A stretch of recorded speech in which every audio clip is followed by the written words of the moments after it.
Today's podcast is brought to you by Audible.com. Get a free audiobook download and a 30-day free trial at audibletrial.com/goodoldgamers. Over 180,000 titles to choose from for your iPhone, Android, Kindle, or MP3 player.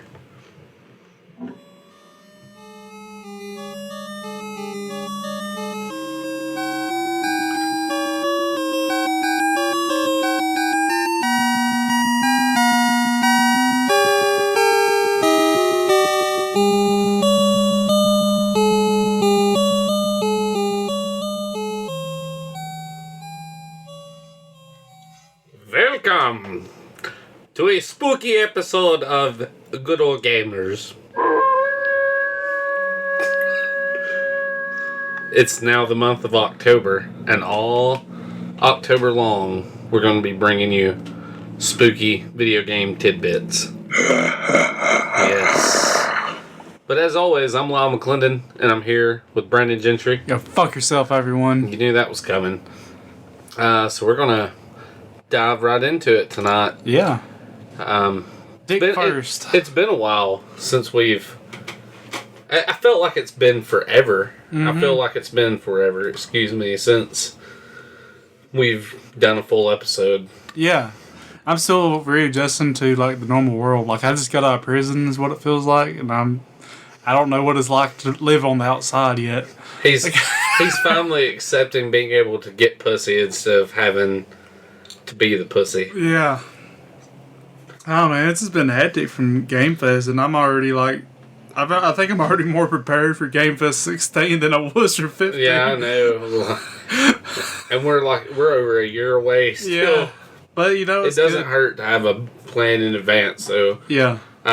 If you listen to the mini-sode we dropped last week, you'll know that we had a few hiccups, and we were kind of grossly unprepared. You know, for Game Fest 15, I was very little excitement, lots of anxiety. This 16, I'm excited. Like, yeah, we can actually maybe go out and enjoy our own event. My cherry's been popped now. I can actually enjoy it. Like, yeah, we got a little better grasp of what to expect and all that shit. Yeah, now, I've got some nice floor plans drawn up. I think we're gonna be good to go.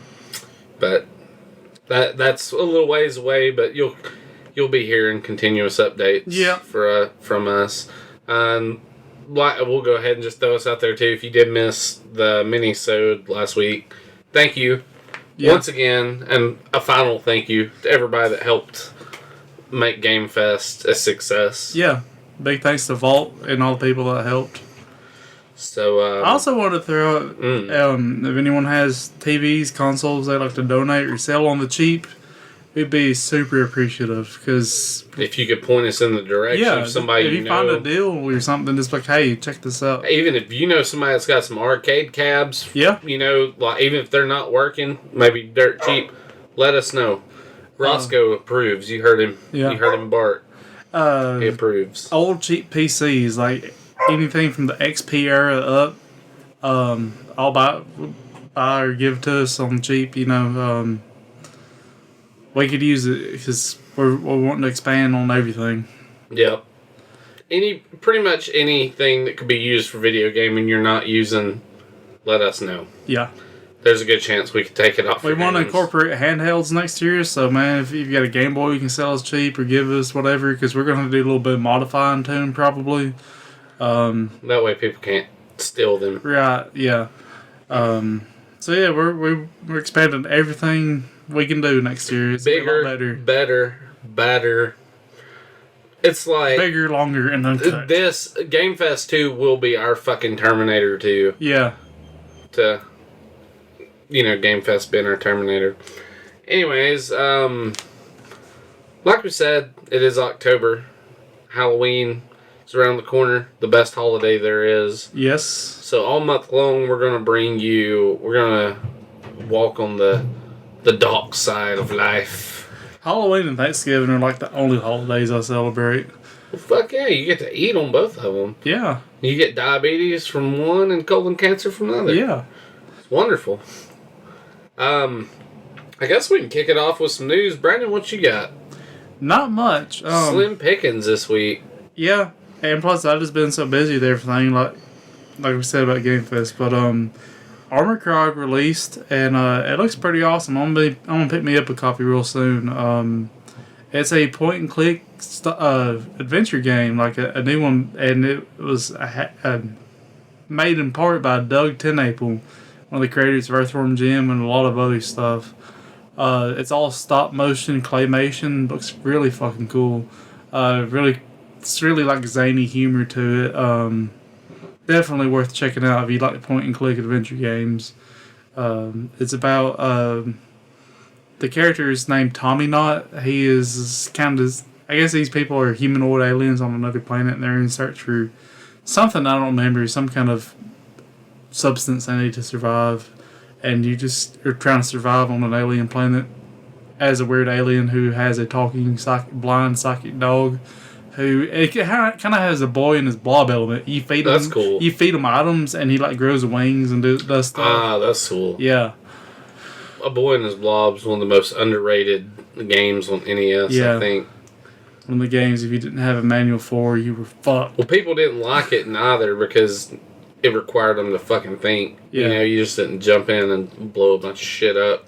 Once I knew what I was doing, I liked it, but before I saw. Yeah, I always rented it without a manual or anything, and it was just much. It is. I will say it is frustrating trying to figure out which each fucking jelly bean. Yeah, like I'm gonna feed it this jelly bean. Oh, it does this. Okay, I'm gonna write that down. I'm gonna restart the whole fucking game because I used my one jelly bean. I remember Apple turns them into a jack.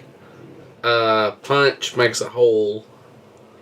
Ketchup makes them just catch up to you. Licorice is a ladder. Coconut turns him into a bowling ball. Coconut. That's about all I remember. Yeah. Anyways, I don't have really jack shit at all either. But one thing we can talk about is because this is going to take us a minute, I think, to fully. And I want us to be able to debate this. The retro VGS, you know. Yeah, I'm almost tempted to email Mike and be like, "Hey, you want to come on again? Do you want to come on and defend yourself?" Yeah. You know. For those of you out of the loop, the retro VGS Indiegogo campaign dropped. Yeah, they hit like 66,000 out of 2 million. They picked Indiegogo because Kickstarter requires you, for hardware anyways, requires you to have a working prototype. Yeah. But they also said that Kickstarter gave them an exception, and they still dropped out because of that. Which, That's an early flag warning sign. Yeah, and they had mentioned that Indiegogo had been courting them. I don't know if they've sweetened the deal so much that they couldn't resist. But, and I know in part, like, if you look at it purely logistically, Indiegogo is just as good as Kickstarter. But people like Kickstarter more for whatever reasons it be. Well, people like knowing what they're buying. Yeah. And they haven't even released all the specs haven't even been released yet. Yeah. The exact processor specs and all that, they haven't said anything. And the major bitching point that everybody's griping about is the price. Big time. Yeah. Cheapest is $300, I think. $299, yeah. And it goes up. And right off the bat, they're offering limited edition consoles. You can get a purple one. You can get a green one. They're $350. Plus, it's $40 to have the system shipped to you. Oh, wow. There's a $40 shipping fee. So, it's kind of like they've taken priority to give you limited edition systems over actually just trying to give you a functioning system. And, the thing is obviously aimed toward collectors. Mm-hmm. It's got to be. I mean, why in the fuck else would you buy a console to play a game that you can get on your PC for half the price and get all access to the DLC and everything, if that's what you're into, of course, But that's one thing I was wondering, like, for example, they were wanting to port Shovel Knight over to it. Shovel Knight just had free DLC come out for it. Yeah. So are you gonna... a true hardcore gamer is not going to buy the one that they don't have, that they can't get patches for, they can't get updated. Yeah. You know, it's the nostalgia cartridge thing. You know, and that's fine. It's being catered toward collectors, but if it's being catered toward collectors, collectors can't make the bone of a market. Exactly. Yeah. That's what I was trying to say. Like they're not on a fucking pie chart of who all plays games. They're not the predominant portion at all. Collectors make up a very small niche of the market. Yep. I'm way more on the side of the functioning gamer side. Like, I do very little collecting. Even in the card games I play, and it's in the fucking name, collectible card game. Like, in trading card game. I've never been really much of a collector. I prefer just to play my stuff. I don't care if it sits on a shelf and looks shiny. I'd rather have fun with it. I'm a collector, but I do try to make a point to play all my games. Yeah. At least. Because I would never buy something that's so expensive I'm afraid to play it. Well, no, absolutely not. Even if I were to find like a game for SNES, and if I found one, mind you, I'd give $200, $250 for that game. But don't think I'm not going to pay that fucking much for a game and not play it. Right. By all means, it's going in the SNES as soon as I get home, and I'm going to play the fucking thing till my fingers bleed $250 worth. Yeah. You know? Yeah, I'm right there with you, man. But yeah, back to the VGS. Yeah. You know, I really hope it succeeds, but they're going to have to change some stuff. One, not going to Kickstarter was a big oops on their part, which, you know, I'm forgiving of that because I don't have a problem with Indiegogo, but just they didn't realize that a lot of people do. Because a lot of people like to make promises with money they don't have. Indiegogo. Yeah. And especially when you're talking $300. Yeah. That's a chunk of cash for a lot of people. It is. I mean, that's a chunk of cash for me. The difference is, for those who don't know, Indiegogo debits your card or credit card immediately. Yeah, it doesn't Kickstarter does it if the campaign is successful at the end. Indiegogo, if it's not successful, you get a refund. Which they have, they have issued refunds for everybody on Indiegogo, so... So here's the problem, or one of the biggest problems between the two as far as marketing goes. Because people can make that promise with cash they don't have, you see that number jump up right off the bat in Kickstarter. Oh yeah, immediately. So they start off with a higher number, and people's like, "Hey, this might succeed. I'm going to jump in on it." On Indiegogo, they don't get that initial jump because people are waiting till they have the cash on hand. So they don't get that big number starting off, and people see it at 66,000. Like, oh, this is dead in the water. Why am I going to give them $300 to hold when it's not going anywhere? Yeah. You know, me personally, I wouldn't promise money I don't have in the bank, but a lot of people do. So, you know, that's that. And plus, Kickstarter's the flagship, crowdsourcing site. Like, everyone knows what Kickstarter is. You ask a random person on the street what Indiegogo is, you got a slim chance of them answering you, but everyone knows Kickstarter. It's kind of like comparing, Google to Dogpile. Like, everyone knows Google, not that many people know Dogpile. Dude, I ain't gonna lie, I used to use the shit out of some Dogpile back in the day, man. I don't even know if it's still around. Yeah. Lycos and Dogpile. Dogpile is still around. Is it? I typed it in not too long ago out of curiosity to see if it still existed, and it does. It's nowhere near like it was when we used it, right. But it's still there. And, for price, I think they should drop the FPGA processor. I know they love it. I know the reason why they have it there. But don't you think if you wanted to play other shit, you could just buy Retron 5 or the actual hardware?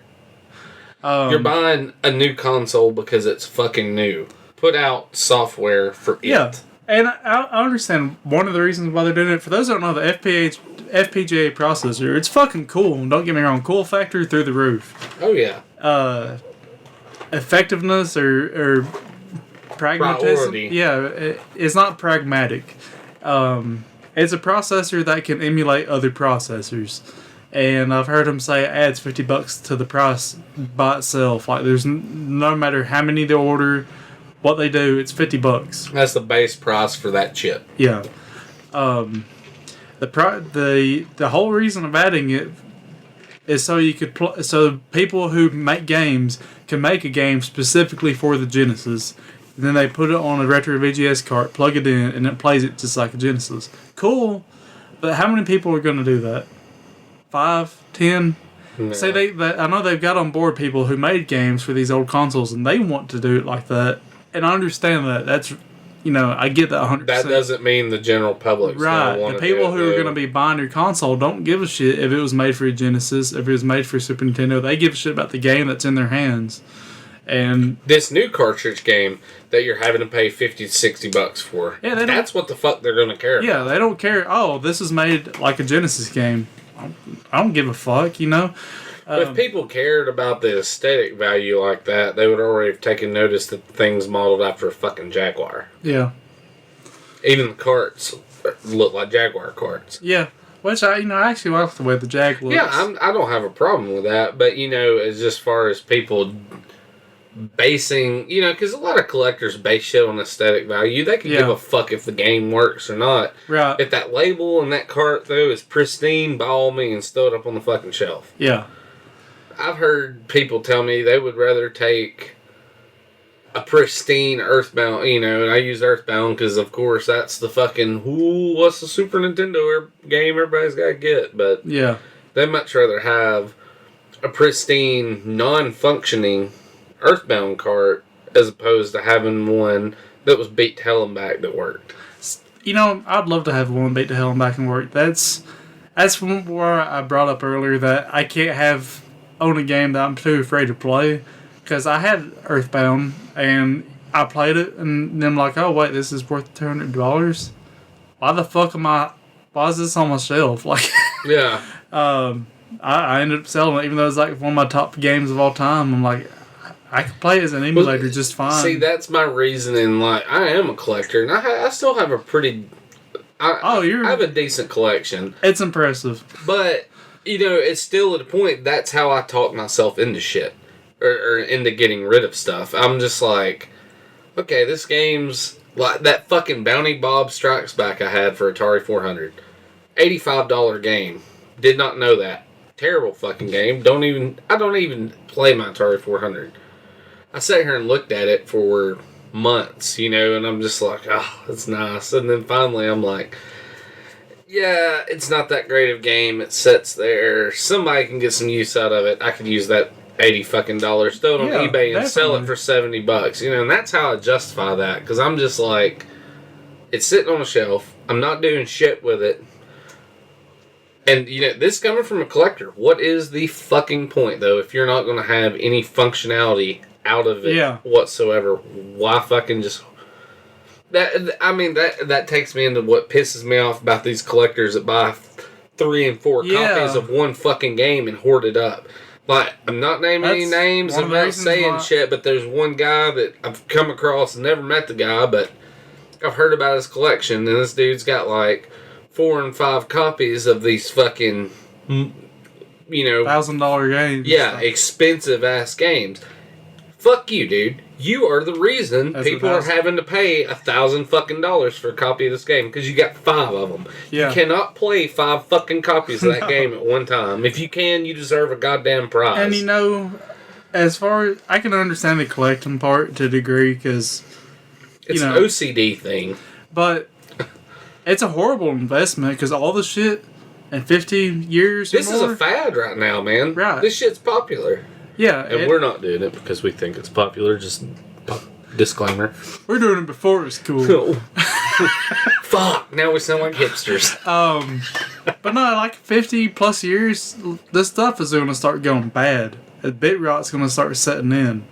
So it's not a good investment at all.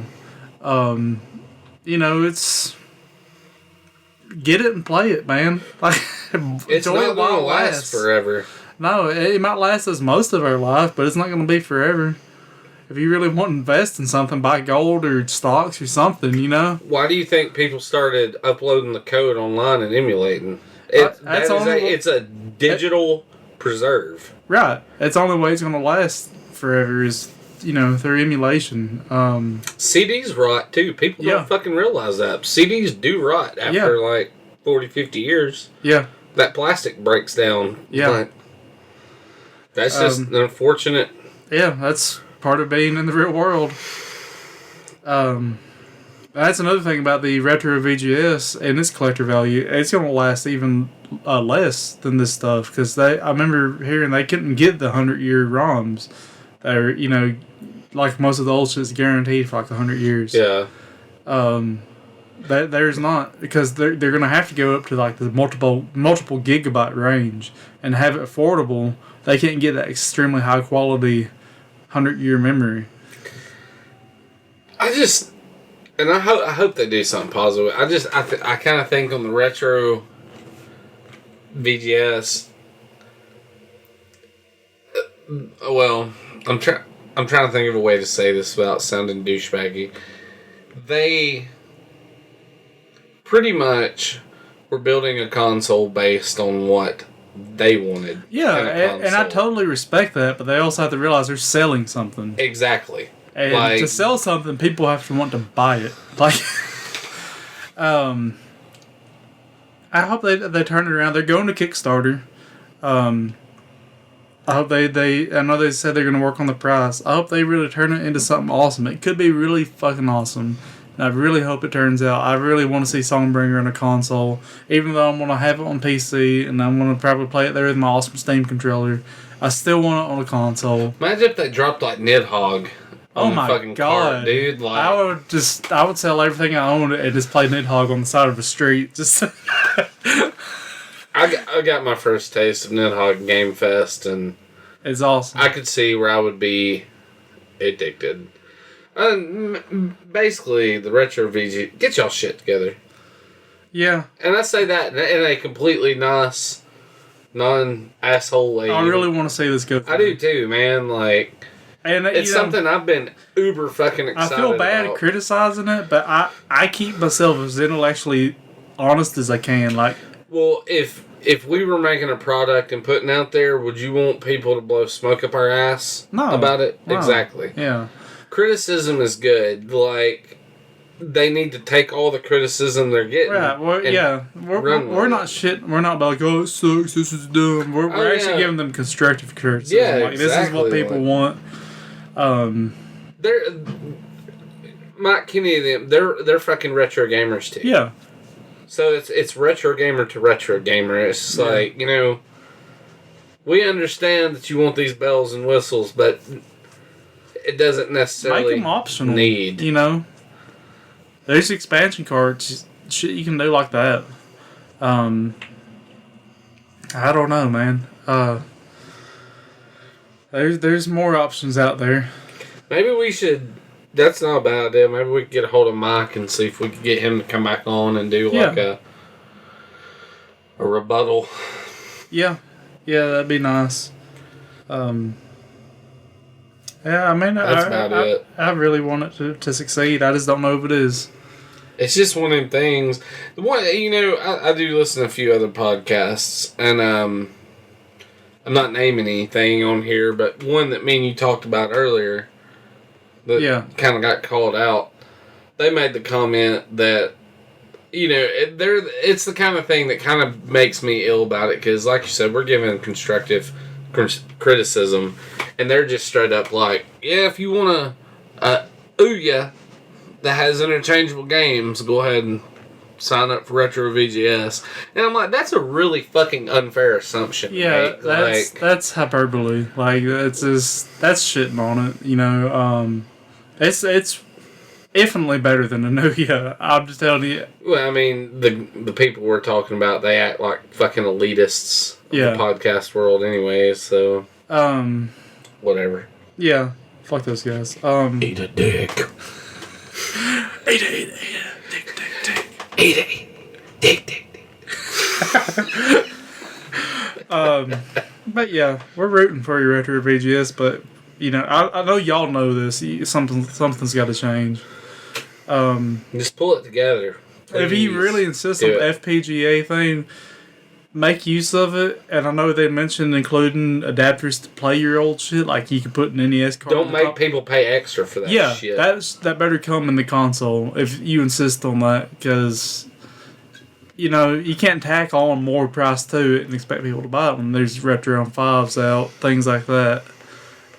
You know, emulation, man. I love. Emulation. They're already able to get the games that's going to be out on Retro VGS on PC. Yeah, that's not stopping them from anything else. Right. So, yeah, there's things that need to be done, but you know, I think those dudes are pretty smart. They are. I think they'll address all that. You know, Mike's really good at, really knowledgeable and good at what he does, and the guys he's got working for him are been some of the top in the industry. So I'm sure they can get it together. I don't know. I think they wanted. Part of it is that they wanted to make a console for them as not only as retro gamers but as developers. Yeah, like they want to go back and make these Genesis games. They want to make these Super Nintendo games. These ones that they never got to crank out while the lifespan of that console was still going. And now, you know, game development's moved on to things like Unity, Unreal Engine, you know, like, Cocos, you know, things like that. You figure though, if people really like, for example, somebody that developed for Genesis that had this big grand idea of a Genesis game. Why not just make a fucking homebrew Genesis game?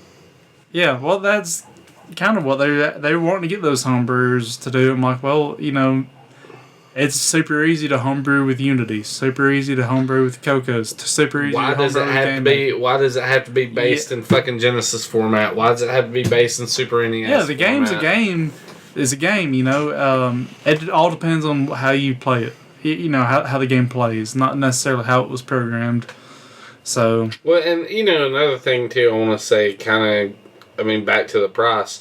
They're wanting to cater to retro gamers. A lot of people play retro games because it's cheap. Even though we got these few Earthbounds and Little Samsons, most of the games we got these cheaper. Few Neo motherfuckers that are jacked into the Matrix that seems to believe every game needs to be worth $200 or more to play it. That's not the fucking case. Yeah. There's a reason why I can go out and pay not $10 and get a Game Boy and $2 to get a game for it, and it's fun. It's accessible. Yeah, that's one of the things, you know, and it sounds weird, but that's one of the things that drives me to be a collector the way I do, and especially to collect for the retro shit. Retro shit was not retro when I was a kid; it was brand new. Yeah, we had been fortunate enough to grow up. You know, we kind of missed out like the Atari television Coleco. I hate that I missed that on the classic arcade era. Arcades were dead when I came to age. Oh yeah, arcades were just now making a comeback. Arcades made that resurgence like in the early 90s, but still, we're like 5 and 6 years old. We're too young to go to a fucking arcade by ourselves. Yeah. But we did grow up in the age of the NES, the SNES, you know. The 8-bit and 16-bit console wars were the two big ones. Yeah. Still to this day, the biggest. Yep. You either played fucking Nintendo or you were a Sega kid. Mm-hmm. Take your pick. I was a spoiled brat, fortunately. I was both, but I've always been more of a Nintendo. I've just always seen a bunch of Sega shit as inferior to Nintendo. Yeah, I was a Nintendo kid all the way. I never owned a Sega until the Dreamcast. So now the PlayStation come out and that changed my mind on a lot of shit, too. But, you know, just, that's why, or what I was getting at is that's one reason that drives me as a collector toward the shit. I was a kid when this shit was new. I couldn't afford to go out and buy a stack of fucking NES games. They're like $40-$50 a piece. Yeah. And now that I'm an adult, I can go out and buy a whole fucking box of the things. Yeah. And it still not break my bank. That's kind of like the thrill, you know, like, I don't know how to explain it. It's retro now, but it's still, if I don't have it, it's still new to me. Yeah. You know what I mean? Like, there's still X amount of NES games and SNES games I haven't fucking ever played. I don't know. I think the retro VGS is kind of what it boils down to. Almost all these games, if not all of them, are PC games, or games that you can access on the PC. For $300, you can build a PC that plays all these games and more. And you get the games cheaper. Significantly cheaper on Steam, not even at full price. Like Christmas sale, you get a lot of these games for $1 or $2. You got to compete with that somehow. I mean, I understand it's going to cost more because cartridges, they're going to cost more, and anyone who has two brain cells to rub together who are interested in this are going to realize that. But you still have to compete with it to a degree. So they got to figure that out. And I admit it's a tough pickle. Like I don't think I could figure it out. Because there's more to it than me and you realize. There's more to it than these other guys. Yeah, I mean, there's more to it than anybody realizes, but still, the work that goes into that doesn't translate to making the person buy it or not. Yeah. As unfortunate as that is, because that's not how it should be at all, but that's the fucking... It's capitalism mindset, you know? Well, yeah. I mean, you got to put a product out that me, with my hard-earned dollars, want to give you for it, you know? Convince me why I should give you fucking $300. Yeah. And I think that's a lot of it, is they haven't really done that. Yeah, they haven't dropped... They haven't shown this thing with multiple cartridges being swapped in and out on the fly. They haven't shown any of that. Yeah, and I say a lot of this defensive... posting and things like that, and you know, I understand that's not helping their cause. No, and I appreciate the transparency, but you're selling something. It looks weak and unsure when you're rebuttaling random people on the internet. Back your shit up with confidence. I never see big companies, you know, getting into almost arguments with people on Facebook. You don't see Nike release a new type of shoes and be like, well, they're kind of good. You might run faster and you may jump higher. They don't fucking do that. Yeah. And then when... It's bad company tact to release a shoddy product and still try to defend it even when you know you've released something shoddy. Mm-hmm. Like, for example, when Virtual Boy came out, Nintendo was straight up like, we released a fucking turd. We know it. Mm-hmm. Our bad. You gotta have... If you're going to be confident enough to boast about your shit, you gotta be confident enough to admit when you're wrong. Yeah. I agree. I hope they... Come on, guys. Do something great with it. Yeah. It's got so much potential. It really does. You know, as a father, I'd love to like give something like this to my kids and see them playing a console like this. Well, yeah, because it's physically something that our parents did for us that we can't do for our kids now. Right. We can be like, here's the fucking Xbox One. Let me go turn the internet on, you know, so you can play your fucking game. Because... Pretty much, even though I bought everything I wanted to buy at the store, all these have DLC now. I'm not spending another $70 to get you what you want. Oh, well, that sucks. Oh, you want the Skylander toy? It goes with this. Oh, yeah, stupid. Oh, I bought you the wrong one. You already got one. Fuck. Tough shit. Yeah, I've been through that. You know, that's one of the cool things about. I'm finally getting some old consoles back now, because my kids are old enough not to destroy it. You know, playing NBA Jam with them, playing, you know, I've actually had Toby sit down and start playing some of these old JRPGs like Evolution on the Dreamcast, things like that. And I don't know, it's an undescribable happiness it instills in me, like to see them go through all that. And I know how enjoyable that shit was when I was a kid. Yeah. I would like to see that come again as like a brand new experience. Hopefully it will, but we'll see. We shall see. Oh, well, I guess that's about it for our news rant. Sorry, guys. Kind of fucked up there. I'm not used to having two mics. We finally got all the equipment we really need. I had our old main mic. I had it in omnidirectional mode instead of cardioid, so it picked up a lot more white noise and stuff. Tisk. Tisk, indeed. I should go fucking die. Tough titty, said the kitty, but the milk's still good. So from this point on, it's improved fidelity. Improved fidelity.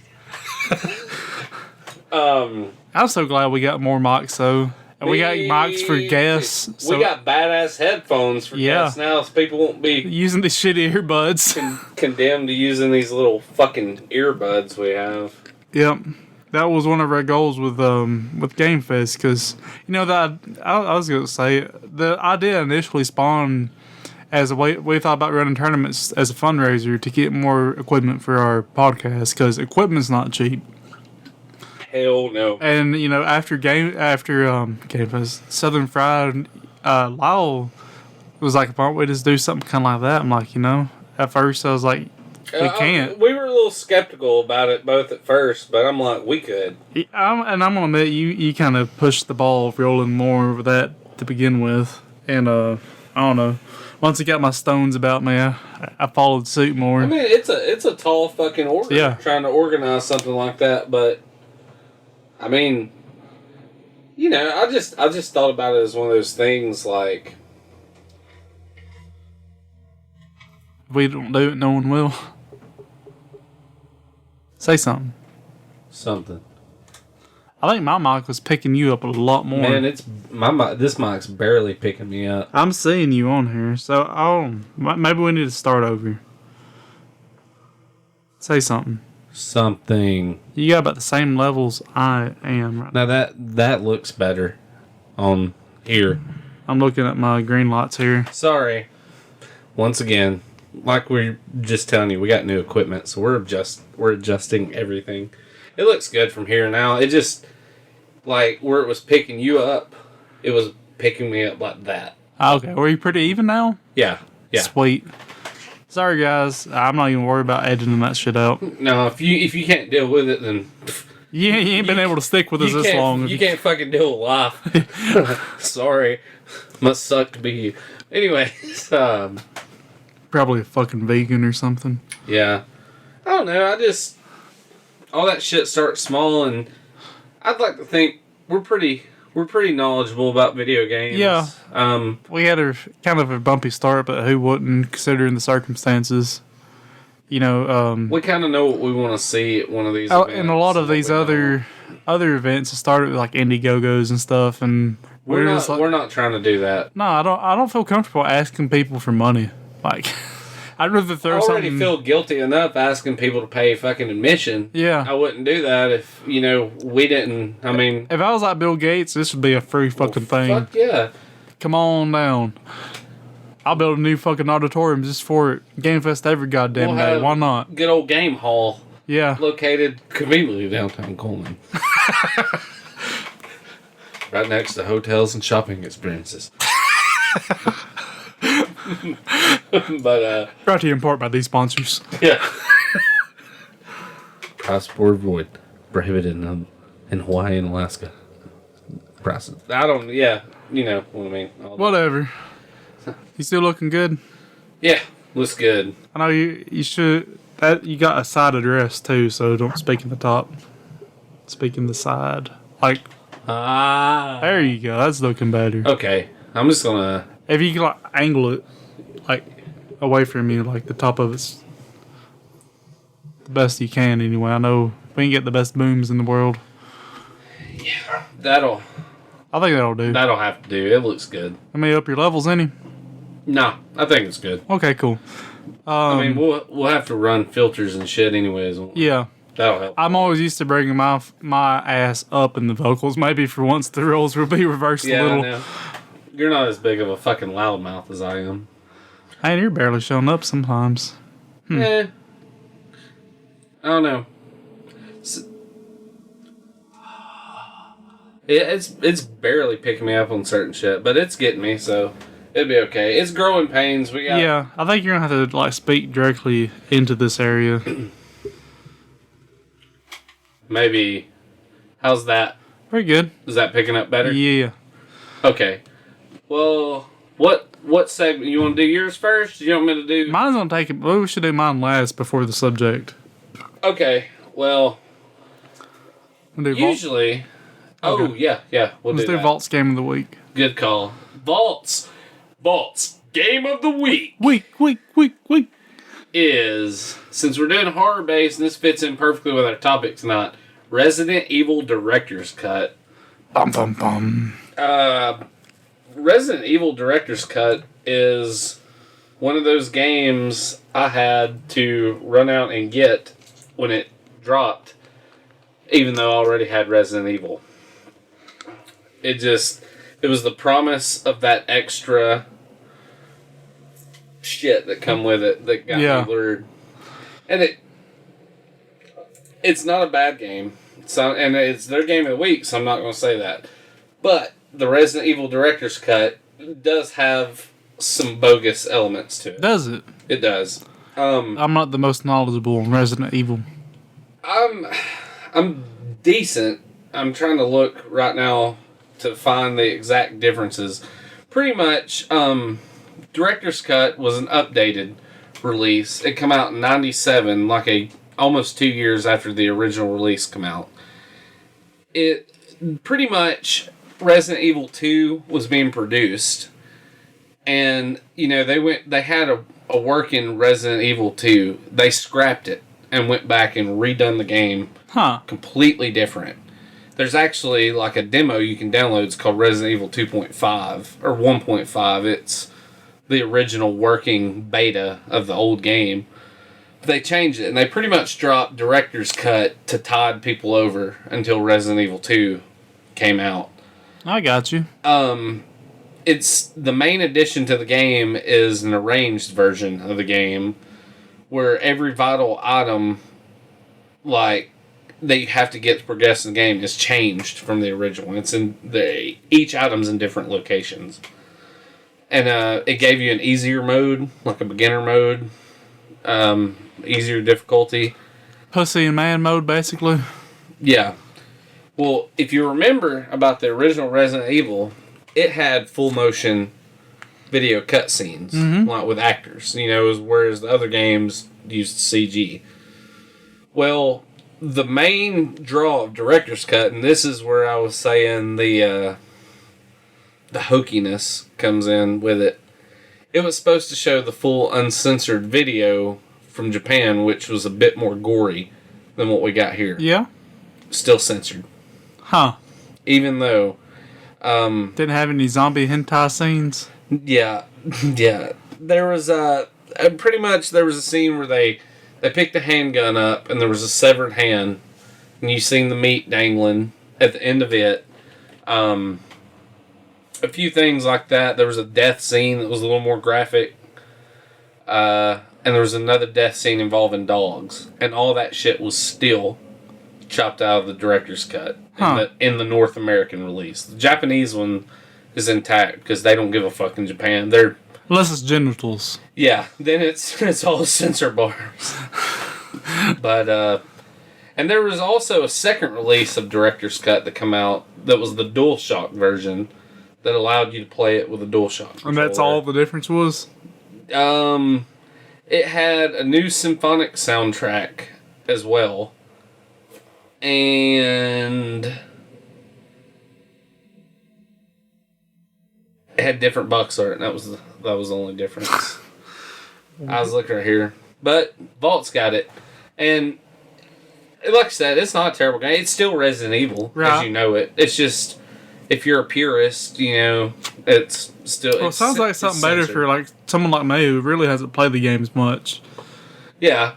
I mean, they're really, other than the fucking music, the item arrangement, and the full motion, the little extra gore, there's no difference. Okay. So, either way, it's still a good game to pick up.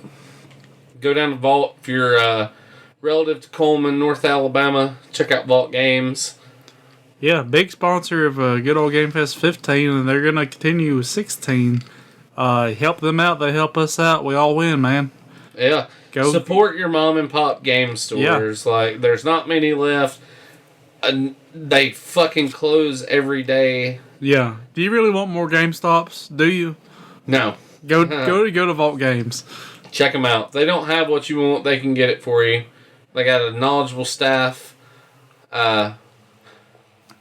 Dave, that works there, he's a cool cat. Talk to him. He can hook you up.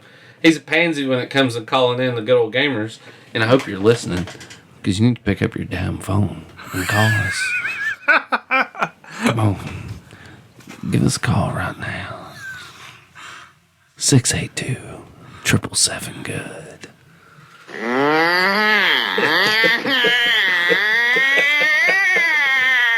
But anyway, check out Vault. Good shit. Good store. Yeah, man. Good people. Love it. Good prices. And I keep reading more and more horror stories about GameStop's retro gaming. It's not selling going too you broken shit, selling you counterfeited shit. Yeah. Fuck that. Vault's nothing like GameStop. They know what they're looking at. Go to Vault. Check them out. Well, I guess on to our next segment. Usually about this point in each episode, I do a little thing called Arcade Arcana. But being that it is October and such, yes, arcade horror. So I'm gonna bring you some horrific games. Bring it on, man. For the arcade. The first one for this month is a classic one and one of my favorites. And there's a few home ports of it, but Namco released this gem. It came out in Japan in 1988, North America 1989. Splatterhouse. Oh, nice. The original. Splatterhouse is it's a side-scrolling beat-em-up game where you play a guy named Rick, who he's a parapsychology student. So he's a smart guy. Yeah. And he gets trapped in a place called the West Mansion. He is killed. And there's this thing called the Terror Mask, which looks eerily similar to, the Jason Voorhees hockey mask. But the Terror Mask has powers, and it resurrects Rick. So when it resurrects him, pretty much, like, his girlfriend Jennifer is the main target you go to save through all these games. Well, these fucking monsters and ghouls have captured her, and pretty much this mask turns you into a badass, and he's just like, alright, fight your fucking way across this mansion and save this chick. Yeah. There's a lot of little things in it you notice that are like nods to horror movies. There's a lot of nods, like Friday 13th, of course, Evil Dead. Yeah. There's nods to it.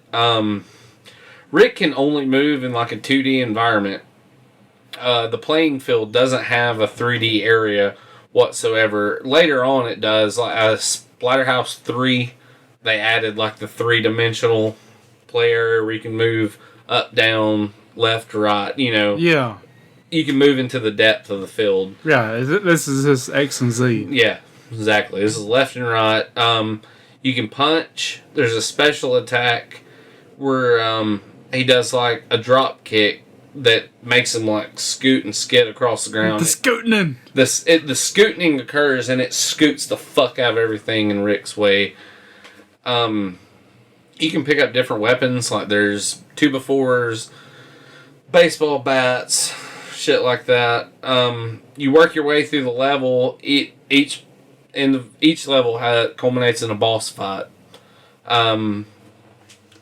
It's a very fucking gory game for the time it come out. There's actually a pretty big, like, a storyline for it. I pretty much described everything. You kill all the monsters. You end up getting... I don't want to really reveal the story, because it's one of the few games that actually have a decent storyline. You pretty much have to, when you rescue your girlfriend, you pretty much have to do some sketchy shit to her to help aid you in fighting the monster and shit. Like, pretty much you have to kill the shit out of her to, like, appease a monster, and then when you appease him, you're able to fight him, and the whole use his energy after defeating him to resurrect your old lady, pretty much. It's there's not much more to say. It's pretty much a beat 'em up. I can't really say a whole lot without just giving away the whole fucking ending to the game. There was many different home ports come out. TurboGrafx 16 is the most famous. PC. There was a bunch of edits made And the home ports, of course. They took out a bunch of the uber violent weapons like meat cleavers, knives, and shit. And replaced it with fucking sticks, baseball bats. Thank you, Hillary Clinton. There was a hand in stage. Yeah, no shit, you stupid bitch. There was and I say that with full heart. There was a crawling hand in stage 5 that flicked you a bird on the arcade version. They took that shit out. There's a womb boss you fight in 6. And that sounds brutal. When you kill it, like in the arcade, when there's a graphic spilling of embryonic fluid into like an explosion. Oh, that's awesome. They changed all that shit. The violence and gore is just way toned down on home versions, of course. Nice. They had to. Gotta sell it in Walmart. The North American version, they had to do a bunch of changes to the mask to actually keep it from looking... The copyright? Like Jason Voorhees masks. There's actually, if you have the 2010 remake that came out on PS3, the original arcade game is an unlockable. In that port, I don't recommend really playing the 2010 remake though, because it sucks some ass. But that's it. Splatterhouse, Namco. You can get it on MAME. Check it out. Or sounds like you really want the MAME version, not these shitty home ports. But no, the TurboGrafx version's actually it's still a good port. Okay. It's toned down, but it's a faithful arcade port. I can't speak for the other ones. I haven't played them. Splatterhouse 2 and 3, though, on Sega Genesis are the tits. If you can get a hold of them, they're fucking great. Sweet, I'll have to look out for that. I got 2 and 3. I don't have the first one.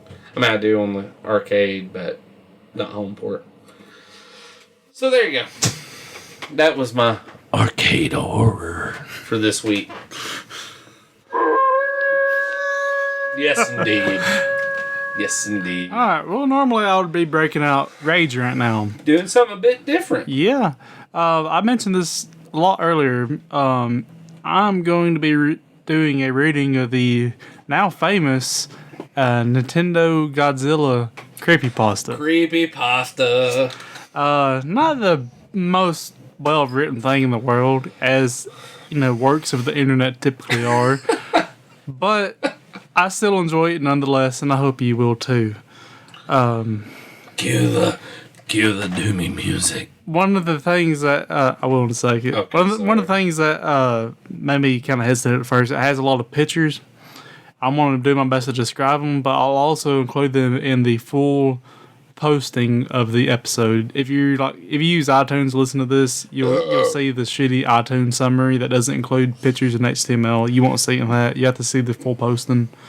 Or I might just link you to the whole wiki or the page so you can see it there. But I'll do my best to describe it. But yeah, let's set the mood for this shit.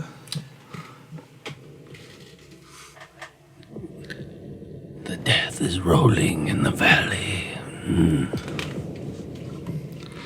When I was a little kid, the two things I loved most in life were Godzilla and NES games. So naturally, when Godzilla Monster of Monsters came out, it was like a dream come true. Well, almost. To sum it up, most of the game revolved around getting through very repetitive outer space levels while smashing up tanks and jets, and then fighting against Godzilla's monster enemies. Overall, it was pretty mediocre, but back then, I didn't care. When I got the game as a present for my 10th birthday, I played it night and day as much as I could, and I did the same thing. So this applies to you. This happened to me. This is my creepypasta. This is the truth. Unfortunately, I had traded the game for a Amigon a year later. Much to my regret when I found out what the game was like. Recently, I bought a new NES system, and through a lot of hunting and asking around, my friend Billy finally managed to find a copy of Godzilla Monster of Monsters. I was pumped to play my favorite childhood game. It never even occurred to me to ask where Billy found it. He also gave me some other games like Legend of Zelda, Bomberman, and some stupid thing called Action 52, but Godzilla had to come first. So I started the game, and the nostalgia came floating back like a tidal wave. Godzilla's 8-bit theme song flooded proudly through the speakers, and I was grinning like a ditty. Some people laugh at me for playing such outdated games, but I've never had as much enjoyment for any games as those on the NES. Those 8-bit games take me back to when things were much simpler, more safe, but after what happened with this game, I don't have those feelings anymore. And then darkness fell. I had forgotten how quick the fun of smashing things as Godzilla wore off in the scrolling levels. The game bombards you with bullets and things crashing into you from every direction, and you're too big to avoid most of them. Although my excitement had worn down some, it wasn't long before I got to my first boss battle. My first opponent was Godzilla, an obscure squid kaiju who had never been in a Godzilla movie. The most annoying thing about fighting Godzilla is that he always backs you into a corner and starts smacking you with his tentacle, and you're unable to move until he gets off of you. This move doesn't do any damage, but it can stall you until the timer runs out and you have to start the fight over, and he regains some health. It's as annoying as it sounds, and of course, he did it when I fought him. Only for some reason, this caused the game to glitch up, because once he started smacking me, he never stopped. The timer is supposed to end the fight at about 40 seconds, but this fight lasted for nearly 5 minutes. After a while, the graphics started to mess up with little red blocks all over the place, and it shows the picture of a lot of little pixelated red blocks, and the text is real blocky. You see Godzilla, he's really blocky, and Godzilla's kind of got a red tint to him, which was weird. But I took the game out, blew on it, and then started again. I was about to let a little glitch stand in my way. So I started again, and this time defeated Godzilla and the level's other boss monster, Mogira, without any problems. So then it was on to the next planet, Mars. I browsed around the board and found something unexpected. Where Varan's piece should have been, there's instead a piece representing Titanosaurus. There were only 10 kaiju in the game, and Titanosaurus was not one of them, or so I thought. Perhaps Titanosaurus was originally intended to be in the game, but was swapped out with Varan for some other reason? So I began to feel very excited. Not only was I playing my favorite game, but I was playing a prototype of some sort of new monster. Needless to say, I ran through the levels as fast as I could to see Titanosaurus in action. Fought Godzilla again and beat him before he could do his tentacle smack. But this time the glitch started happening when he died. Godzilla's sprite didn't sink to the bottom, but instead seemed to be devoured by the glitch, and his eyes started randomly spawning all over the screen. And it shows a screenshot of a bunch of red eyes all over the screen. Godzilla is just getting consumed by the pixelation glitch. I now know that the glitches with the Godzilla was my first warning that something was very wrong with this game, but I foolishly ignored it and proceeded to fight Mogira, who this time had a glitch of his own. And it shows Mogira like twice the size of Godzilla. It is taking up half the screen. Mogira was twice the size as he should have been, which startled me. He's also considerably harder to beat than usual, which is to say, not at all. But soon I defeated him, and when he died, yet another glitch happened. And it shows Mogira just getting pixelated the hell out. Just looks like he's being disintegrated by pixels. This happened extremely fast, so I was lucky to get a screen cap of it at all. But what happened was that the giant Mogira sprite started to shatter and melt. And if you look at the garbled text in the right corner of the screen, you'll notice what appears to be a bird in a cage. I still have no idea what that meant. At this point, I was about to fight Titanosaurus, and I was worried about what kind of glitches would happen this time, but to my surprise, Titanosaurus looked just fine. Although all the game's bipedal monsters were the same height, Titanosaurus was a bit taller. But since Titanosaurus is actually taller than Godzilla in the film debut, I thought it was kind of cool. After a very fun fight with the monster that wasn't supposed to be in the game, I took over the enemy base and proceeded to Jupiter like normal, but instead of Jupiter, went to Pathos. Chapter 2, Pathos. Let me load it. My God. Pathos was the same as Jupiter in layout, except the board was dark blue rather than green. The first thing I noticed was all the usual level icons had been replaced by a blue rock and some kind of orange honeycomb shape. There was one icon that had part of the jungle icon shape, but I didn't pay much thought to it. I checked the other side of the board to see the monster. Instead of Hedorah, it was Biollante. Now, those are fans of Godzilla know something's up here. But that couldn't be right. Godzilla vs. Biollante didn't come out until 1989, and this game was made in 1988. Perhaps Toho put Biollante in the game to build excitement for the movie next year, but changed their minds?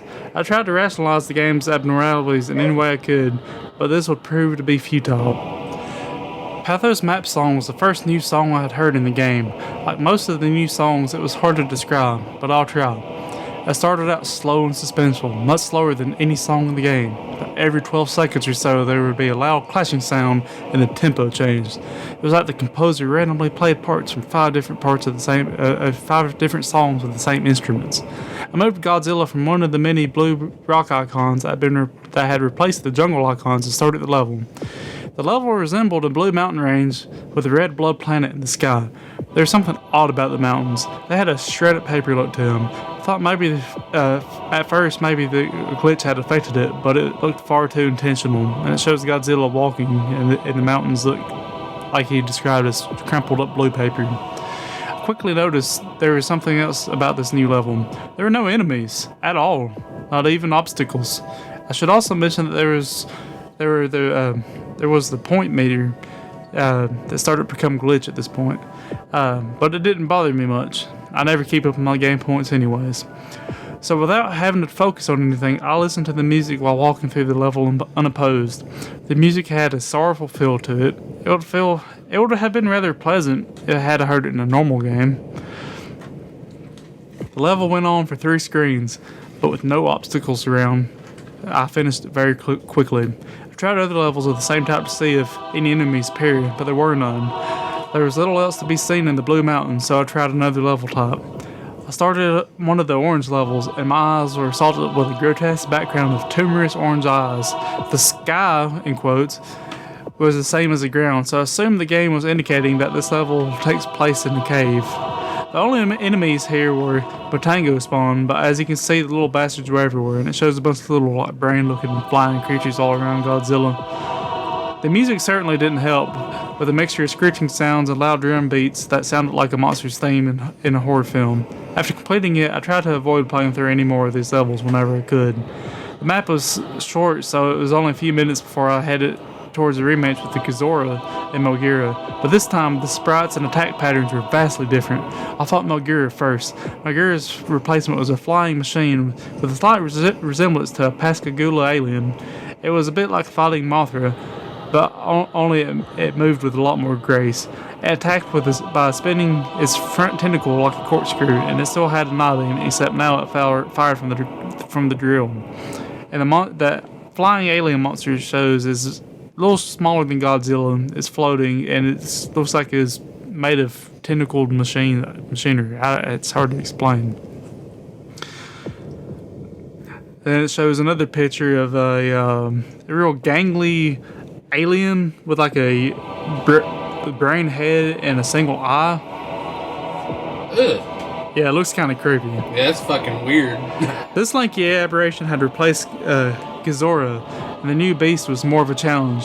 It would run and jump at a fast pace, constantly swinging its arms around, making it hard to get close. And of course, it tried to pin me in the corner with as much annoying resolve as ever. I defeated it using a combination of tail whips and heat beam spamming. I defeated them and was going to fight Titanosaurus, but when I started the fight, Titanosaurus was nowhere to be seen, and the game simply went back to the map, with the Titanosaurus piece now missing. There is now no one left to fight but Biollante, so I eagerly started the battle. I was quite surprised that Biollante started the fight in her rose form. She was immobile and used tentacles to keep me away from the main body, which took most of the damage.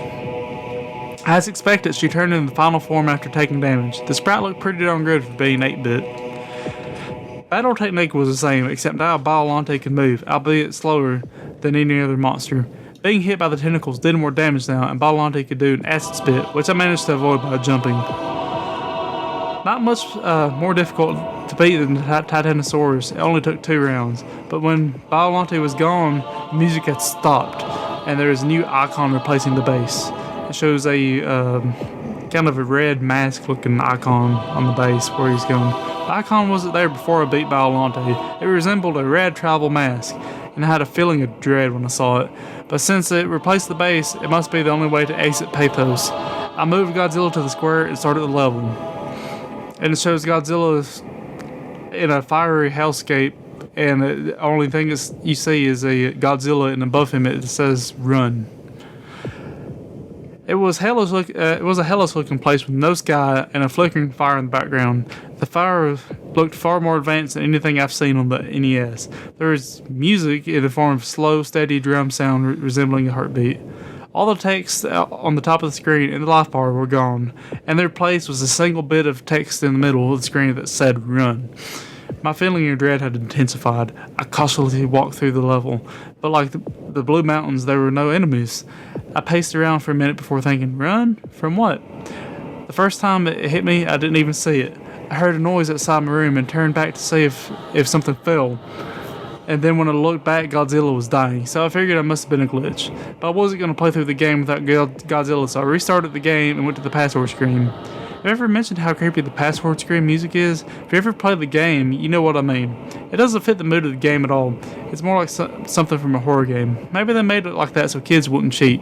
I was quite annoyed at this point because I thought I was going to have to fight all the monsters again, but that didn't happen. The game started me right off where I was before the red face level, so I tried again, making sure to pay attention.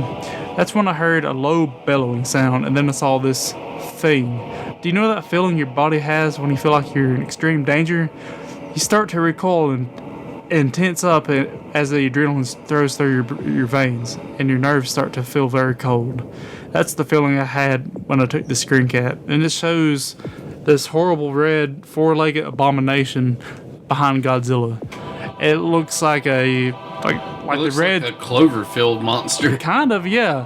It has kind of a scorpion tail. This thing is entirely blood red. It has a hollow eyes, just nose holes, and a big frowning hollow mouth, 4 spidery legs, and 2 gangly arms.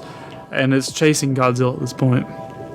I haven't seen all the Godzilla movies, but I'm pretty damn sure that this was never in any of them. It had to be something the creators made up. But what kind of sick fuck would put this in a children's game? By sheer dumb luck, or perhaps an adrenaline boost, I managed to run fast enough to get away from it. It ran very fast, so much that if you saw it, you're almost certainly going to die. And when I say die, I mean your monster gets killed instantly if the creature touches them. Once I had gone back to the map, I was so afraid that I was extremely tempted to just shut the game off and try to pretend this never happened. I couldn't believe what I was just saying. It couldn't have been real. And even if I wanted to continue, I still had to get Mothra through this chase level. But as I stayed inactive on the map screen for a few minutes, my fear was replaced by burning curiosity. What the hell had just happened? What was the rest of the game like? I only had to beat this level with Mothra, and then it was on to the next world. But when I moved Mothra to the red face, the game registered as me beating the level. I was quite relieved. I tried to propel myself for the next world. Trance. To be continued. Dun dun dun. My God. My God. Fucking weird indeed. Some of them creepypastas get out there. Yeah. This one does. I'll definitely link to if any of y'all want to read what I read or see the pictures, or you can read the whole thing. Whatever y'all want to do. It's all up to you. Yep. I will continue the other 6 chapters over the next recordings in October. I guess we can go ahead and hop on our subject for this evening. Yeah. We are covering PlayStation 1 horror games. Yeah! Some good shit on PS1. Yeah, horror-wise. And I've missed out on so many PlayStation games. Like, I'm going to have to get me a PlayStation just to catch up. Even though I can emulate it at this point, I really would rather have the PlayStation. PlayStation's really cheap to get for right now. And to be honest, like, the 3D system's enough. For some reason, I would much rather play it on the original system. I don't know what it is. I guess it's because there's always so many random fucking bugs in the emulated versions. Yeah. You don't run into that near as much with the 2D games. You don't get that full experience, really. Fuck, where to begin on horror games? The majority of, like, all the just actual unnerving games I've played were on PS1. Survival horror got really big on PS1. I guess we can start off with the Grand Poobah series, the fucking Resident Evil series. That was a big one. I would consider it like the grandfather of like zombie games, really. Like, oh yeah, definitely. Man, there were games with the zombies before this, but this would be a definitive type of zombie game almost. Except mutant/zombie. You play as the first Resident Evil. I've been a fan of Resident Evil since the get-go. I've had them all. I've always liked them, but I've never owned one, and I know I've missed out. Resident Evil, you start off as you can play as either Chris Redfield or Jill Valentine, and you are in a unit called Stars, and pretty much they have all these cannibalistic murders out this mansion. Long story short, you go to the mansion. The mansion's overrun with fucking mutants, zombies, all kinds of horrible things. And come to find out, it's a very large pharmaceutical company. I mean, Umbrella. Yeah. Who also, they make biological weaponry. And pretty much all this shit is a combination of their efforts run amok. Pretty much. Everybody fucking knows. I mean, you know what Resident Evil is. Resident Evil 2, though, up the motherfucking ante. It did seem that way. That's one of the first games that ever just legitimately freaked me the fuck out. There's a scene at the beginning of the game, you're walking, like, down a hallway, and you see a licker just dart across the window. And you don't... For those who haven't played, what's a licker? A licker is a creature... they first appear... There's a dog-looking thing, ain't it? Am I wrong? Kinda. They first appear in Resident Evil 2, and if you're familiar with the god-awful Resident Evil movie, the first one, the main creature in the first Resident Evil movie is actually a licker. It's a beast that stands on all fours. They have really fucking huge claws on the front hands that just kind of like splinter out of the forearm, I guess. And they have an exposed brain on the outside, no eyes. That's right, yeah. And a long fucking tongue. Hence, liquor. Yeah. But you see one of these things dart across the window. And, like I said, they didn't release... Those weren't in the first one. They're only in... The first appeared in part 2. So you don't know what the fuck it is, and you walk around a corner. Where in the first game you walk around and the dogs jump through the window. You walk around this one, and you just see blood drip from the ceiling. You walk through it, and as soon as you get the door, the thing's like hanging on the ceiling and drops down behind you. It takes like 3 shotgun blasts to kill one of them. Super fucking intense, though, just because it's just not something you're really expecting. Like I've said before, like games didn't start getting scary until the 3D era. Oh yeah. I mean, there's nice horror themed games, but they weren't scary. Well, that whole survival horror element, of dropping you in a situation and be like, you have a fucking limited amount of ammo, limited amount of resources, make fucking do, survive. Yeah. That's intense. Yeah. Resident Evil 3 Nemesis come out. I got it for my birthday, like my fucking 14th birthday. Great fucking game. You play as Jill Valentine. And the second one I want to clarify. First one you play as Chris Redfield, Jill Valentine. In the part 2 you play as Leon Kennedy or Claire Redfield, Chris's sister.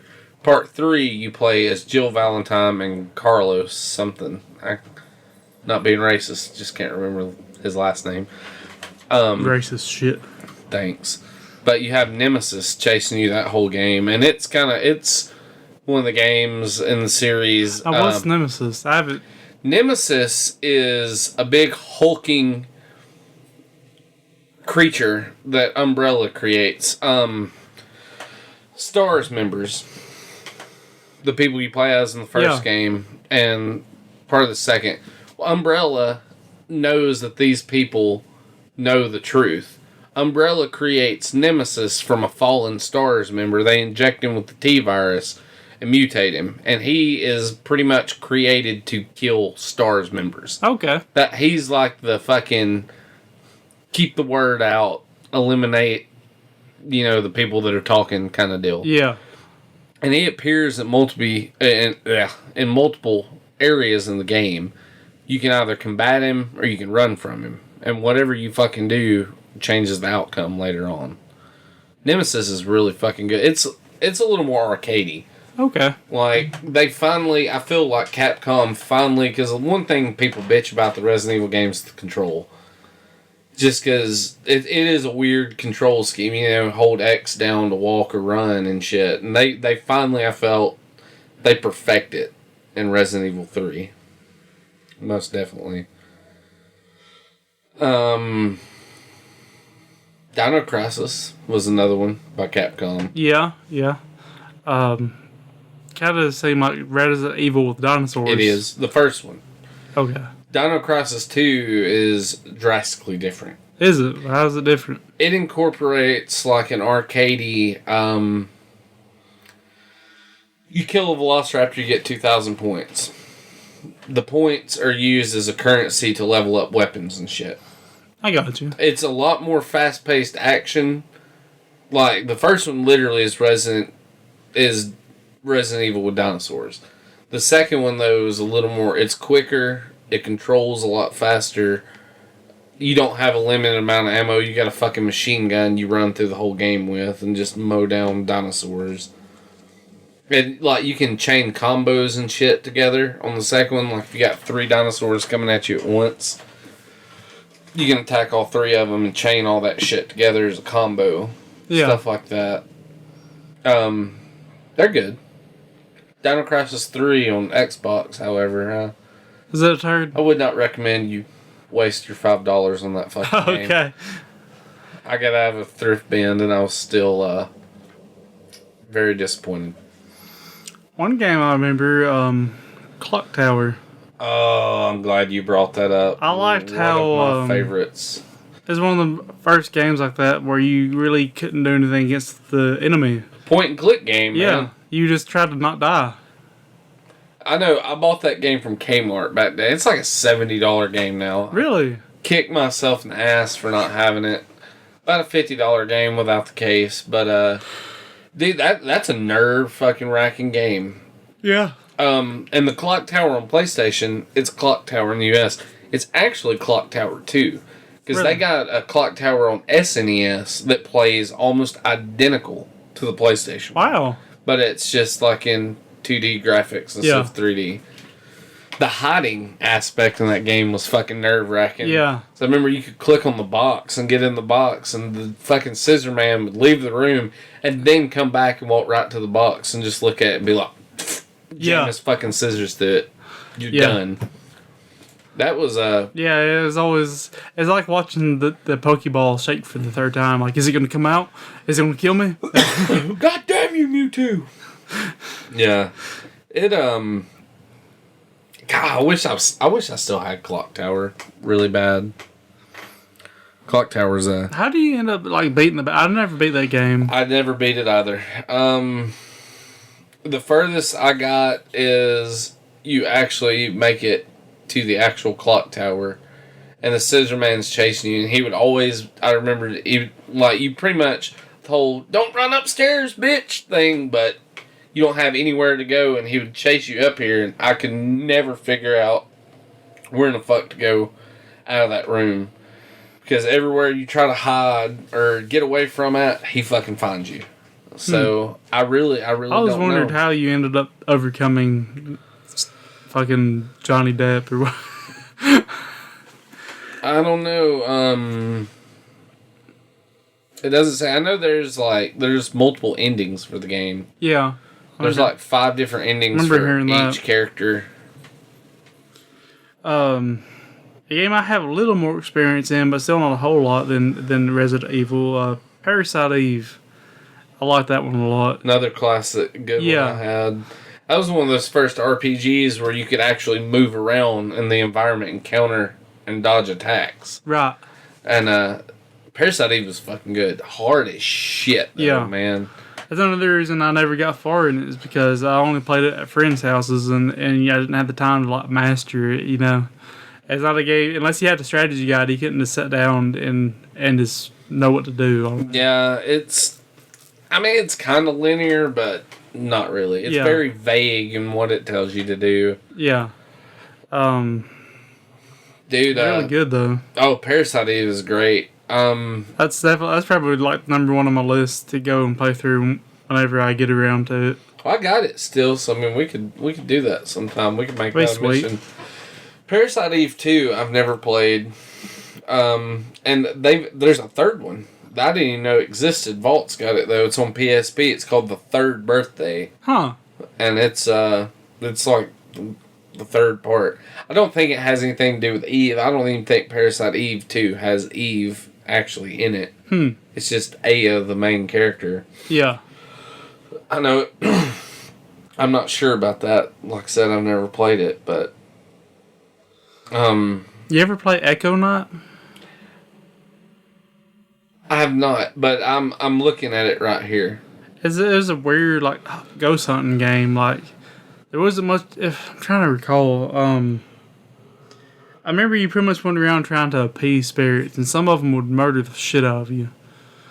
I never played it.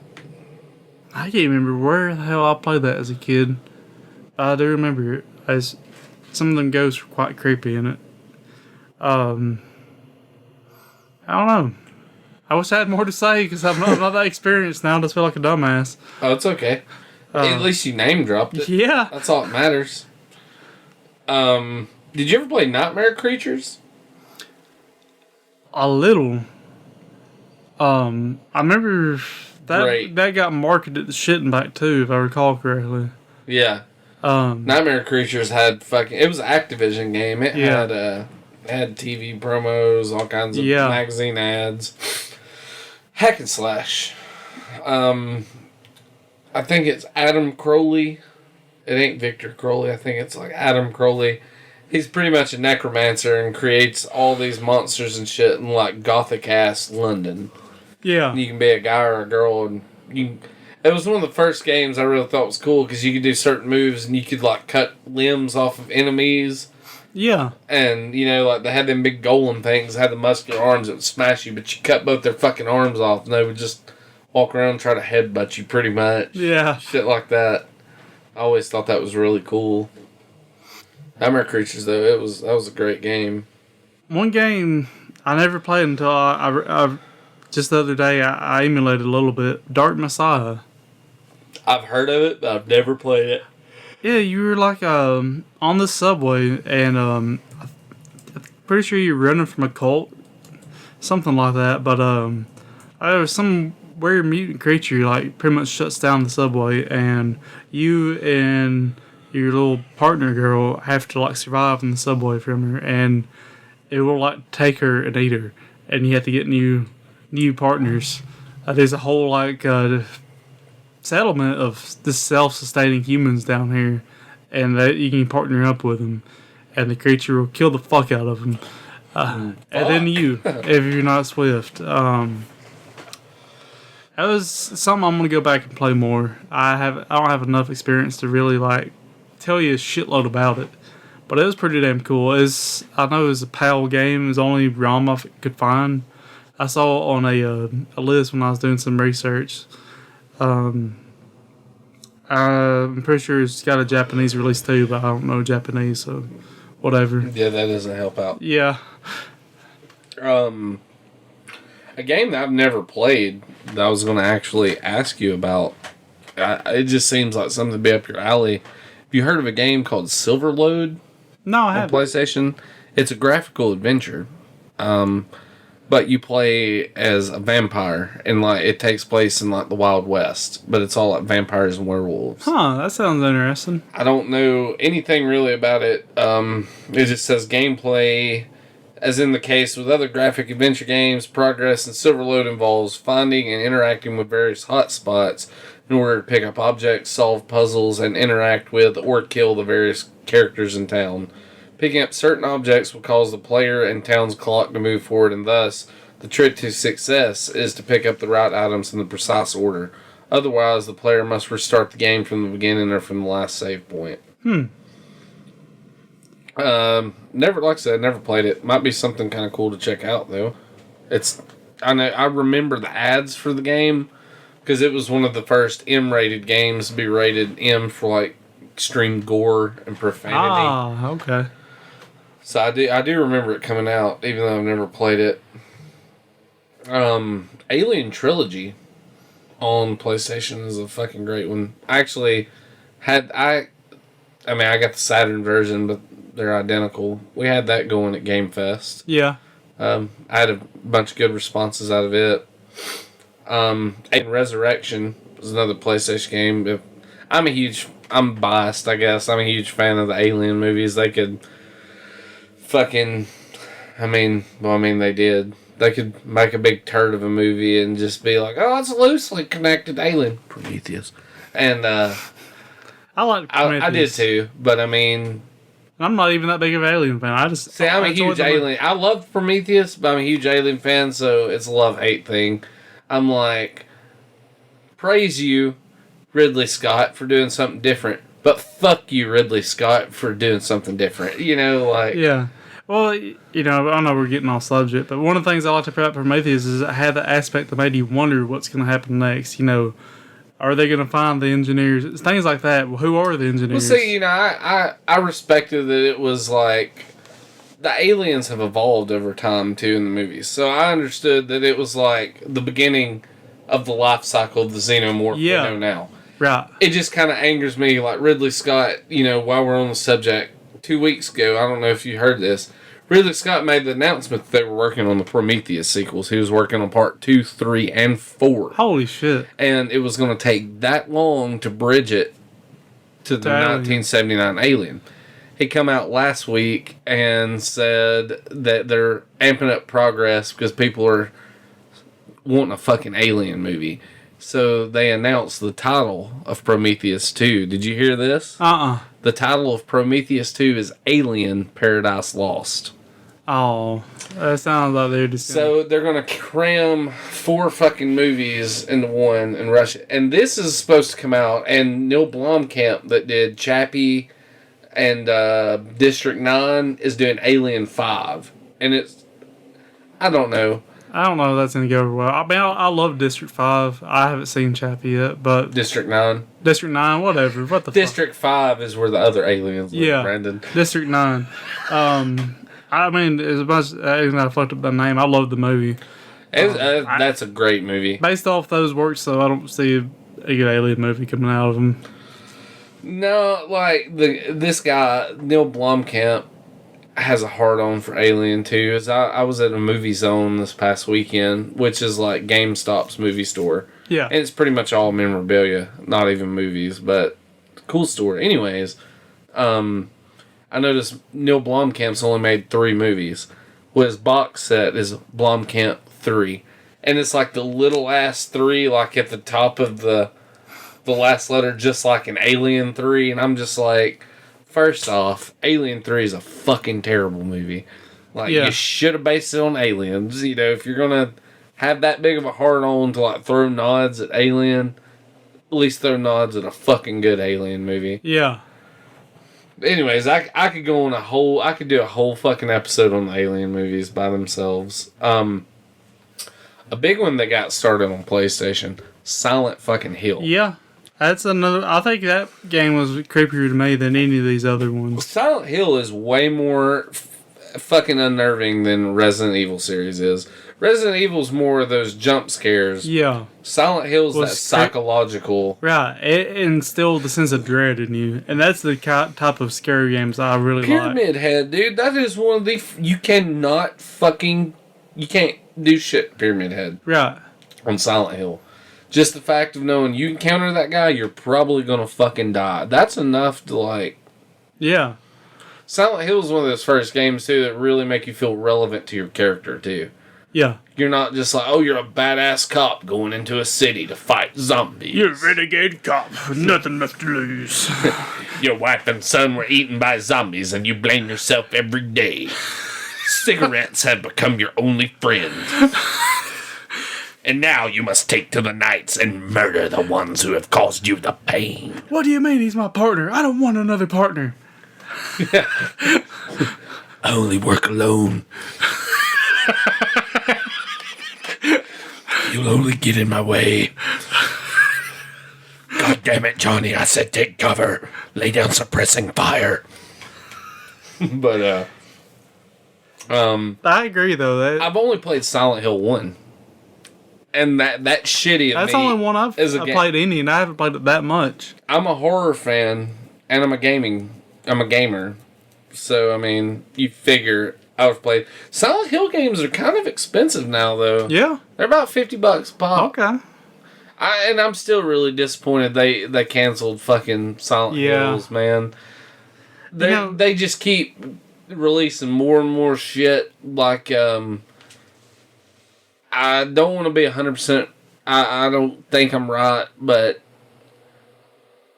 I can't remember exactly who it was. But the Guillermo del Toro just announced that Takeshi Miike, I think, he's a real popular like J-horror director. He directs all them.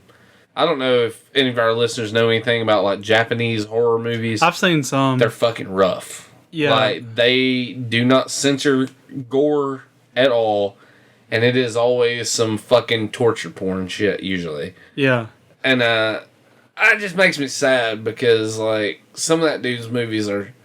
I want to see a game that makes me fucking cringe, like certain horror movies. The only thing I've seen remotely like that is Metal Gear Solid 5 Ground Zeroes. One of the girls the girl you rescue has a bomb in her stomach, and she has another bomb hidden elsewhere, which is the fun little treat. She got a bomb in her stomach, though, and there's the scene where, like, they cut her open to get out, and Snake, you have to, like, hold her intestines in. And it's rough to fucking watch for just a game. Yeah. You're, like, holding this girl's intestines in. Press X to hold intestines in. And you get her all stitched up, and she's like, they put another bomb in my... And they all look at her, and she jumps out of the helicopter and blows up. She had a bomb in her puss. The whole time. Typical female. Anyway. Yeah. But yeah, back to Silent Hill, I wish more games did horror like that. Because jump scares are like all the rage now. Dime a dozen for jump scares. I'm going to play most of that blame at Five Nights at Freddy's at this point. And those goddamn... Complete this maze video and a picture of Linda Blair from The Exorcist pop up. That shit made that jump scares are fine, but there should be more to a horror game or movie, for that matter. You want that sense of dread, that sense of just, why I should just fucking stop right now. Yeah, that whole sense of, that realization of, I'm not going to fucking make it out of here alive, probably. Yeah. Something is in here with me, and it's going to be a painful, bloody fucking mess at the end of it. Like, I don't want to do this yet, because I really want to bring it in as a shit of the shit, but Five Nights at Freddy's is a fucking turd game, in my opinion. Like... It's barely a fucking video game. It's just like a fucking click button simulator with random jump scares. Okay, correct me if I'm wrong, but you watch cameras, right? Yeah. And you click on it's pretty much like fucking Night Trap on Sega CD, right? Yeah. Okay. I mean, that's a good microcosm, I guess. I've never played it, but there's a huge fucking following for that game. Well, I could see where the creep factor would come in, because some of the shit I've seen it's freaky, but I loved the premise of it, because before this game ever was even thought of, take my kids to Chuck E. Cheese and look at the animatronics, I'm like, man, that's creepy as fuck. What if that thing were to come alive and slaughter my children and me? But they could have, it's a shitty cell phone game at its roots, because it was made for mobile. It's kind of taking a lot of horror into a bad direction, in my opinion. I know they're making a movie of it, which is, I don't know, it's going to be god-awful. He's sitting in the office. He's still sitting in the office. Hey, look, he pressed a button while sitting in the office. He's sitting in the office. Ah! Somebody would just be like, oh, this movie's scary just because it's fucking terrible. Yeah. But yeah, I don't know anything about them. Yeah, but yeah, Silent Hill. I like the way it did horror. Need more of that kind of stuff. There was another game Konami put out. It was Konami and Atlas. I never played it, but I remember it was called Hell Knot. And I think it was a first person survival horror type game. I don't have to do some research into it. Didn't Alone in the Dark get started on PlayStation? Alone in the Dark was rebooted on PlayStation. Alone in the Dark got started way back on fucking Commodore 64 and shit. That's right. Alone in the Dark was the first 3D survival horror game ever released.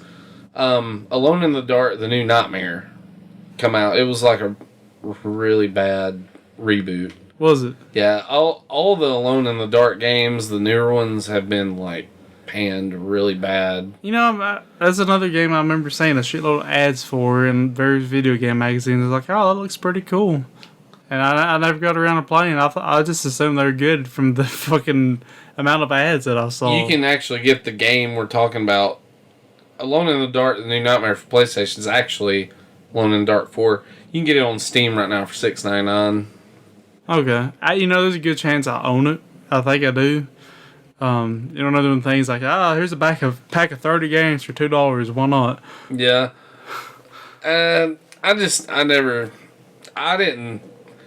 care for the original. I know it's a classic and all, but I've never been big on the that series. Apparently Darkseid come out for PlayStation. I didn't know that. What's Darkseid? It's a PC game. It's a point and click horror game. I don't know much about it. I have it on PC. I've never installed it. H.R. Geiger, the designed Alien, he done all the fucking artwork for the game.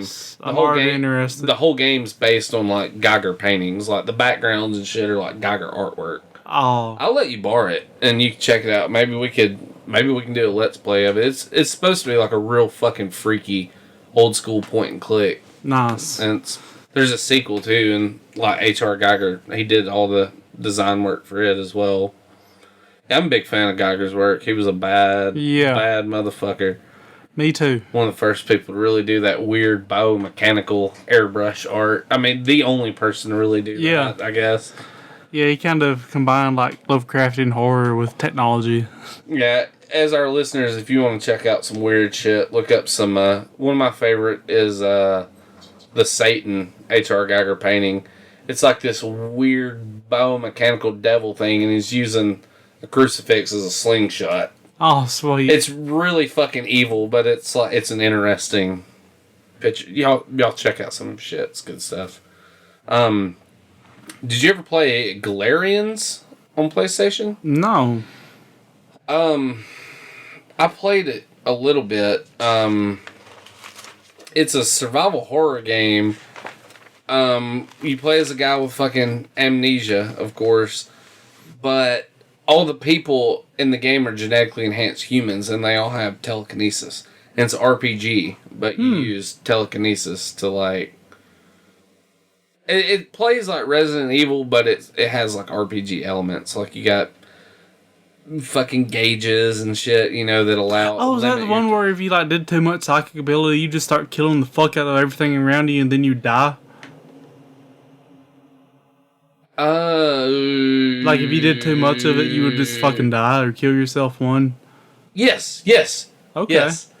I think that was a subject of debate once because it was almost like suicide.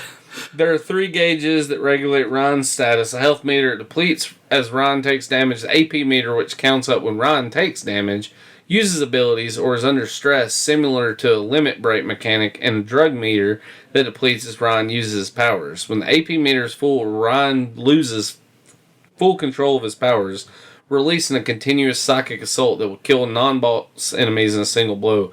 This condition, however, known as shorting, is also fatal to Ryan if allowed to go on for too long. Ah, okay. So, yeah. I don't know where I've seen that, but yeah. There's actually a sequel out for it, too, I think, on it might be PlayStation 2, called Galarian's Ash that picks up. It was actually a pretty cool game. Vault's actually got it right now for like $8. It's a dirt cheap. There's a lot of good PlayStation 2 games, dirt cheap. Yeah, like if you want to, PlayStation and PS2 is a good entry point for collecting because it is fucking, for the most part, dirt cheap. There's some games that's up there, of course. Any of the dot hack games are gonna cost you a fucking arm and a leg. Fantasy Star is better. Yeah. There's a lot of, I've noticed like a lot of the JRPGs that have been ported over are worth fucking money. Because nobody bought them. And anime nerds will pay what they want, whatever they need to get what they are obsessed over. They gotta get their waifus. Get them animated. My waifu! Get them animated. Titties all in your face. Shit, there's more, but that's all I'm familiar with. That's kind of the limit on the games I've played for PlayStation. Going into this, it's kind of made me really want to dive into the PlayStation. I've never been a big PlayStation person. I owned a PS2, never owned a PS1 until we gave them away at Game Fest. PS1, man's got some fucking great stuff on it. That's where Final Fantasy. I like FF6 is like my favorite. But I didn't actually play it until after 7. Like that's the system that introduced Final Fantasy to me, really. Yeah, that's the console. Final Fantasy 7 introduced a lot of people to Final Fantasy. Period. Yeah. I would never known to go back and look for 6 if it wasn't for 7. Final Fantasy 7 was the very first. That was the game I got with my PlayStation for Christmas. And I remember too, like I played 7, and then I went back and started looking for the older ones. I'm like, what? It's not a continuous story. Knowing nothing about it. Yeah, no shit. Like 7 and 8, 9. I remember I was playing 6 on my computer, emulating it, of course. My stepson was like, "What are you playing?" I said, "Final Fantasy." He said, Final Fantasy 6. He said, "Oh, why is it Cloud in it?" I'm like, "Because they're all different stories." Yeah, none of them really carry over. Yeah. They use familiar character names like Sid and fuck. Then there's those 3 who are actually like developers, I think. Biggs and Wedge and Sid, I think. Yeah. Or they're not the same characters, but they use the same recurring name. Same reference. They all use or most of them use the kind of technological / magic aspect. I hate to say it though, like while we're on the subject, Square just really outdone themselves with 7. To me, that's kind of like. And then they put out 8. They haven't put out one that, in caliber story-wise, in my opinion, to 7, since 7. I agree. And it's kind of like when fucking Smashing Pumpkins recorded Melancholy, like, you do 2 albums and you put your best album out that's a 2-disc album. That makes it really motherfucking hard for you to follow that up, with, you know what I mean? Yeah. It's hard to follow up a fucking 2-hour... If you had a movie, you have a 2-hour movie and you do a sequel, it's hard to follow up a 2.5-hour movie with a fucking 1.5-hour sequel. Yeah.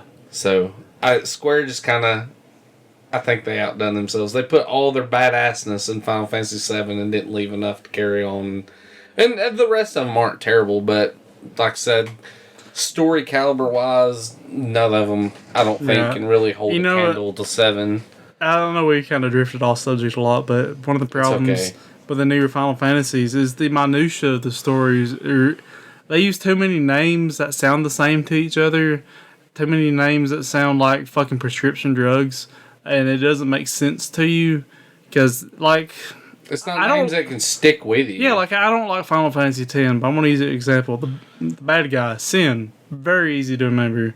I couldn't tell you the bad guys of 13...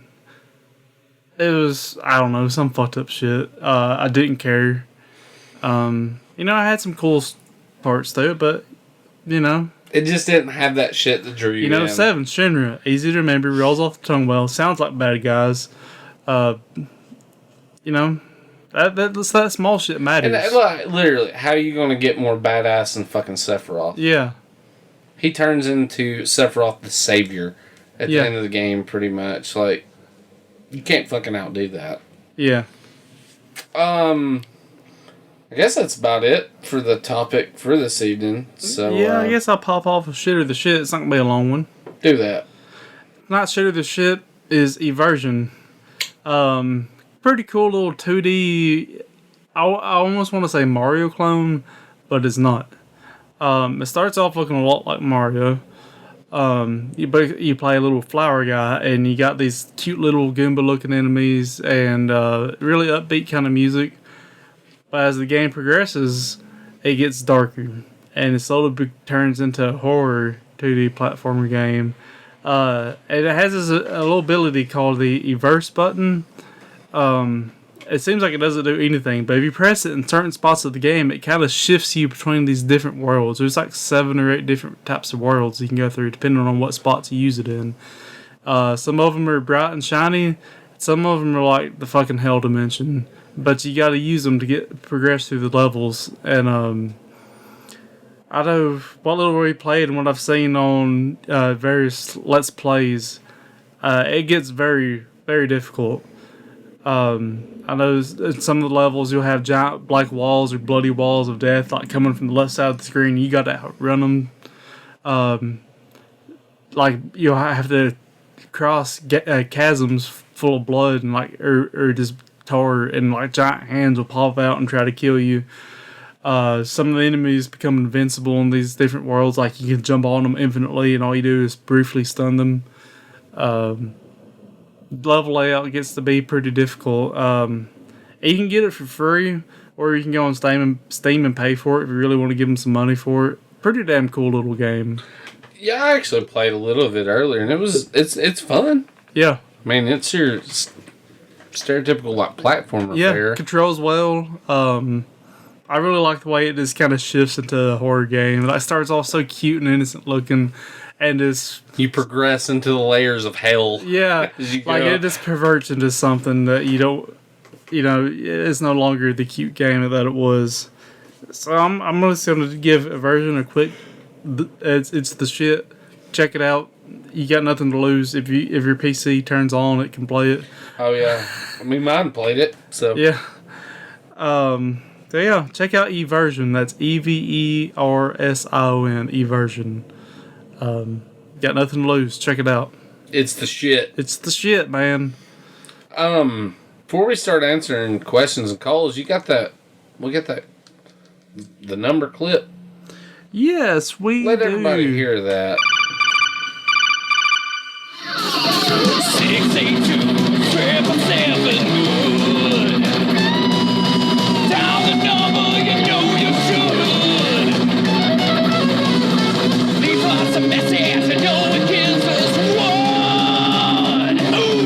682-777 good. Yeah. Yes. We have this phone number in place for a fucking reason. Give us a call. People used to do it and now they stopped. I don't know why. Dave? I guess everyone assumes someone else is going to call, so they don't got to. I'm going to go ahead and call Dave out. Dave, your bitch ass better call us. I told you earlier. All you got to do is pick that phone up. Dial that fucking phone number. Leave a message. You know you should. You know you should. And if somebody doesn't give us one, we haven't told you what the fuck we're going to do yet. No. It'll be bad. It's going to be bad. Let's do Facebook questions first. You want to do that? Okay. I'll let you name them off because I got the email pulled up for later. Okay, we got a few questions. My little bro Alex, man, wants to know, do we think bad movie games are dying, or has everyone caught on and just stopped talking about them? Kind of both. Yeah, I think with the way everything is now, they've kind of, maybe surely to shit, they've stepped their game up a little bit. I won't mind bad game movies, rather, if they're intentionally bad. Mario kind of walks that thin line. Like, I don't think it was intentionally bad, but it was so bad that it seemed intentional. That movie was so bad it ruined the couple that was directing it and caused them to have a divorce. Bob awesome. Hopkins, that played Mario before he died, said it was the biggest fucking joke he had ever worked on. Wow. So it was just bad. Like movie games, though. Like, oh yeah, he's wanting to know, like, do we think bad movie games are dying, or has everyone caught on and stopped talking about them? I thought it was yeah. It's easy to mix that up. Bad game movies are going to keep happening, I do believe. Yeah. As long as there's fucks like U-Bowl on the planet, Yeah. there'll be a bad video game movie. Yeah. Movie games, they're gonna keep happening because kids will want to buy whatever movie they just saw, cars or planes or whatever, typical Pixar formula. Let's take a random inanimate object, give it life and sentience, have it go through a set of problems and overcome them. That's every fucking movie they do. Every fucking one. What's one they've done recently that's not that? That's true. And they make 3 fucking games out of it for the Wii. It's always for the Wii.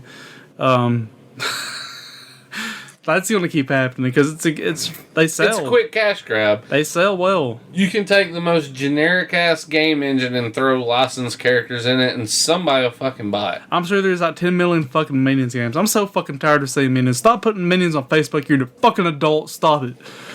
That's borderline fucking rage rant, isn't it? It is. I don't know. Certain ones I think they've stepped the game up on, like these huge like blockbuster movies that have games come out.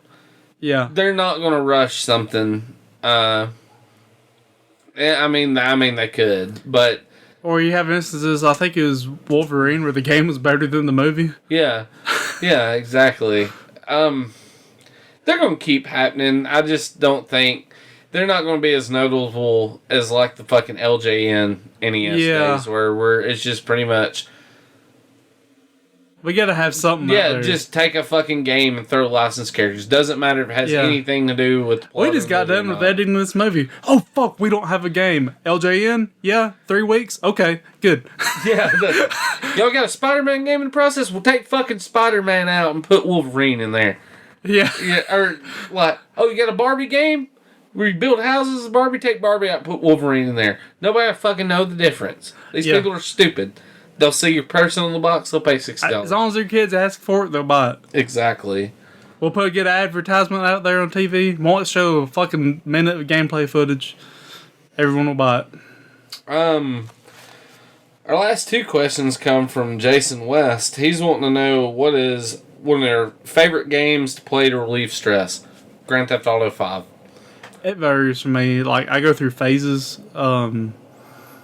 A lot of times it's an MMO, like an action type MMO, because I've kind of the sandwich combat World of Warcraft MMOs are so fucking dead to me. Like, they were okay when they first came out with EverQuest, and they're so overdone now. Vindictus, now that it's not the pay to win shithole that it was, it's cool to run some dungeons, get all my timings and shit right, take down a boss. Phantasy Star Online 2 is the same way. Secret World, if I'm wanting to hammer away at some kind of awesome like mystery type quests and stuff. And fast paced games like Nidhogg, Brawlhalla. A lot of it depends on what kind of stress I'm under. Yeah. If I'm under like just general stress of like being alive, like normal shit humans go through, I'll bust out consoles for I want to play something that takes my mind off shit. Like simple shit like fucking Black Bass for NES. Yes. I've thrown some motherfucking hours in that just because simply you have to kind of somewhat focus on what you're doing, so you're not going to think about anything. Me and Buddy Juice, we've had a few drunken Black Bass contests. Black Bass is awesome. That old shit, like, I know it, but you still have to concentrate on, but not so hard that you're having to put a lot of energy into it. Mario, Sonic. I think a lot of the older stuff too is where your nostalgia kind of comes into play at, because times were easier when you were younger and shit, and the mundane stress of being an adult, like, it's easy to get away from that stress when you're reliving something that was as pure as being a kid and playing fucking Nintendo. Now, if I'm under people stress where I'm having to deal with a bunch of fucking idiots and assholes, I will get on GTA 5 and just mow people down. Because I'm not a psychopath and I can't kill people in real life.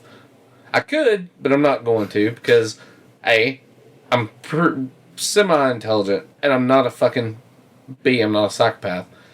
But I can be on GTA 5. Yeah. And I can't, I can do whatever the fuck I want to on there. So that's a nice stress relief. Just being able to... That's more the stress I take out in games like Vindictus and Fantasy Star Wars. Like, very fast-paced. I got to time everything right, but it's vicious. It's, it's brutal. It's blitzkrieg, pretty much. Yeah, like, you get one fucking move wrong and you die. But, it's just fun. You got to think about what you're doing, but not so much that you stress about it. That's a good question. Yeah. Jason West also wants to know, what do we think about the localization of Fatal Frame 5? It's a personal question of his, and the lack of a physical release. We should have said something about the Fatal Frame games because they did appear on PlayStation. That's a pretty viable horror game, but I can't say a whole lot honestly because I played Crimson Butterfly, the second one, some, but not enough to warrant, me to be like, oh, I know exactly everything about these games. I don't. I'm not familiar at all, so I'm sorry. I failed you. Yeah, I don't really know what to think about it. I think that if you want it and they didn't bring it, it sucks. Because I know how it is to want a game that they have elsewhere and not have access to it. I wouldn't mind getting down on some of the new Dragon Quest games. There's not many old school RPGs coming out anymore, and those, to my knowledge, are still very faithful. The last one I played on PlayStation 2, which, to me doesn't seem like that long ago, but it was long ago. It was still faithful to the old Dragon Quest games. And, they're silly, they're goofy, but they are, and I like them. Yeah, they didn't stray real far from their source material on that at all. That's about it on questions. We got some calls? Or a call? Yeah, we got a call from Zangief answering a question. We had a very famous special guest. We did. We have another famous guest that's you might know him from a thing known as history. He did many milestones in his career. Yeah. He used our contact form on the site. He goes by the handle Hitler2Hotler. Email address is Hitler@NaziGermany.com. Totally legit. This is the real deal. The rumors are true. Hitler is still alive, and the son of a bitch decided to plague our podcast. I wish I had a good German accent. I'll read it. But I don't have it. Dude, I got German coursing through my veins, and I cannot fucking speak a lick of German. What kind of fucking German am I? Zangief, if you're such a badass, why won't you fight me? You didn't even make the cut for a baby fighting game like Smash Brothers. Even that flaming dong dollop Ryu made it in. I think your chest hair is just a giant muff curtain hiding your huge misshapen vagina. Love, Hitler2Hotler. Here's Zangief's reply. Hitler, you son of a bitch. If I am to assume correctly, you are the ghostly body of Hitler asking Zangief a question. This makes Zangief think. Why has Zangief not fought you? I don't know if you have cracked history book lately, but Russia has already put the smackdown on Germany. Maybe you have heard of World War II? As for the Super Smash Brothers, Zangief stated him he wants to be in game. They tell Zangief we do not have enough pixels to even pixelate a tiny portion of your chest hair. Zangief said no deal, and that is why Ryu is in game. While we are on the topic of my chest hair, it is not what you say, muff curtain for the vagine. I believe you are confusing this with my beard. Yes, Many vagines have been under my beard, such as your mother, your sister, any of your past girlfriends. Most of the females in your life have been under Zangief's beard. But this is, I'm not brag, they're all horrible. Where was Zangief? Oh, you, I will crush you, yes. Okay. And that about does it. Hitler, I am big fan, yes, but Joseph Stalin is much better bad guy, so why don't you just go back to hell, and I will be there with the pineapple later. Okay, thank you. Thank you, Zangief. Way to tell that fucking son of a bitch Hitler off. Yeah. God damn. I hope Randall hears Hitler called in. So, Yeah. If you're listening, Mr. Stevenson. Hitler's really back, man. He's in the center of the earth with other reptilians. He's back in the saddle again. Oh. I will never fucking force another Aerosmith reference on our fans. I'm sorry. I apologize. I think that about wraps us up, though, man. That's it, man. We're 2 hours in now. Wow. I expected this to be kind of a short one. We had a few rants in there. That's good. I think this will be a great episode. Yeah. As always, you can find us at goodoldgamers.com.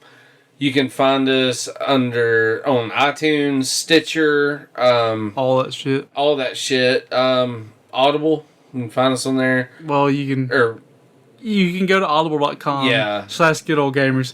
Get you a free 30-day free trial and a free audiobook. Support your podcast. Get some audiobooks out of it. You too lazy to read? Audible's right there for you, man. I'm too lazy to read. I ain't got time for it. Reading's overrated.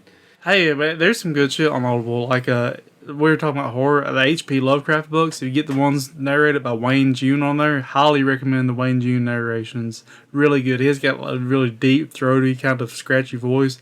Fucking nails Lovecraft. Nice. No, I'm not talking about his corpse. I mean his writing. Wah, wah, wah.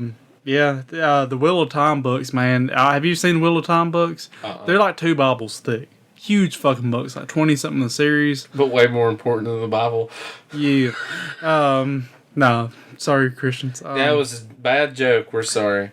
Audiobook for that, somewhere in the 40-hour long mark. Woo. They're like $30 to $40 on there, but if you get a subscription or a 30-day free trial, thanks to audibletrial.com/goodoldgamers, do it. You can get those really expensive audiobooks for your credits you get in your membership really cheap. So I recommend that a lot if you like audiobooks. But yeah, facebook.com/goodoldgamers. One day I'll start tweeting again, maybe. But on Twitter at goodoldgamers. We're probably going to start trying to do some Let's Plays on Twitch and YouTube soon. Probably we're going to try to have some horror games. I really want us to do a Nightmare on Elm Street. That'd be nice. Playthrough. I wouldn't mind playing some of this version at some point too. Yeah, definitely. We do like Good Old Gamers podcast on YouTube too. So and check out Inept Gamers. They're the kind gents who had the Oculus, and we hope to have them back next year. Yeah, hopefully we're gonna maybe soon do some teaming up with the guys. Maybe do some Let's Plays with them because they run their own YouTube channel. So, so look check up those guys out. Inept Gamer. Local here, we're all about the local stuff. Subscribe to them. They're cool guys. They got some pretty good videos up. Unlike us, they put real videos out. Yeah. We don't do shit for No. Also, too, if you want to get any of that sweet Good Old Gamer swag, we still have a swag store open. GoodOldGamers.com/swag. We never promote it. I need to put some more stuff on there. I need to order some stuff on there for my own curiosity. Yeah, I want some t-shirt. I want one of those hoodies. I need to get the scooting done. We got to pay for our own shit, so don't feel bad. Yeah. Check it out, though. Get you some sweet gear. It's starting to get cold and shit, so get you a hoodie or long sleeve shirt. You'll be proud you did. I'll get off my fat ass and finish the scooting, and that's going to be like the masterpiece shirt. It's going to be awesome. I know unicorns with giant boners and catfish on the scooter, lightning in there. It won't be a very PC shirt for you to wear out in public, but you should fucking do We're it not anyways. a very PC podcast. No, we're Fuck not. it. We're not PG rated at all. But yeah, you can look us up and do all that shit. We'll be coming back with you next week for another episode. And until then, game over, man. Game over.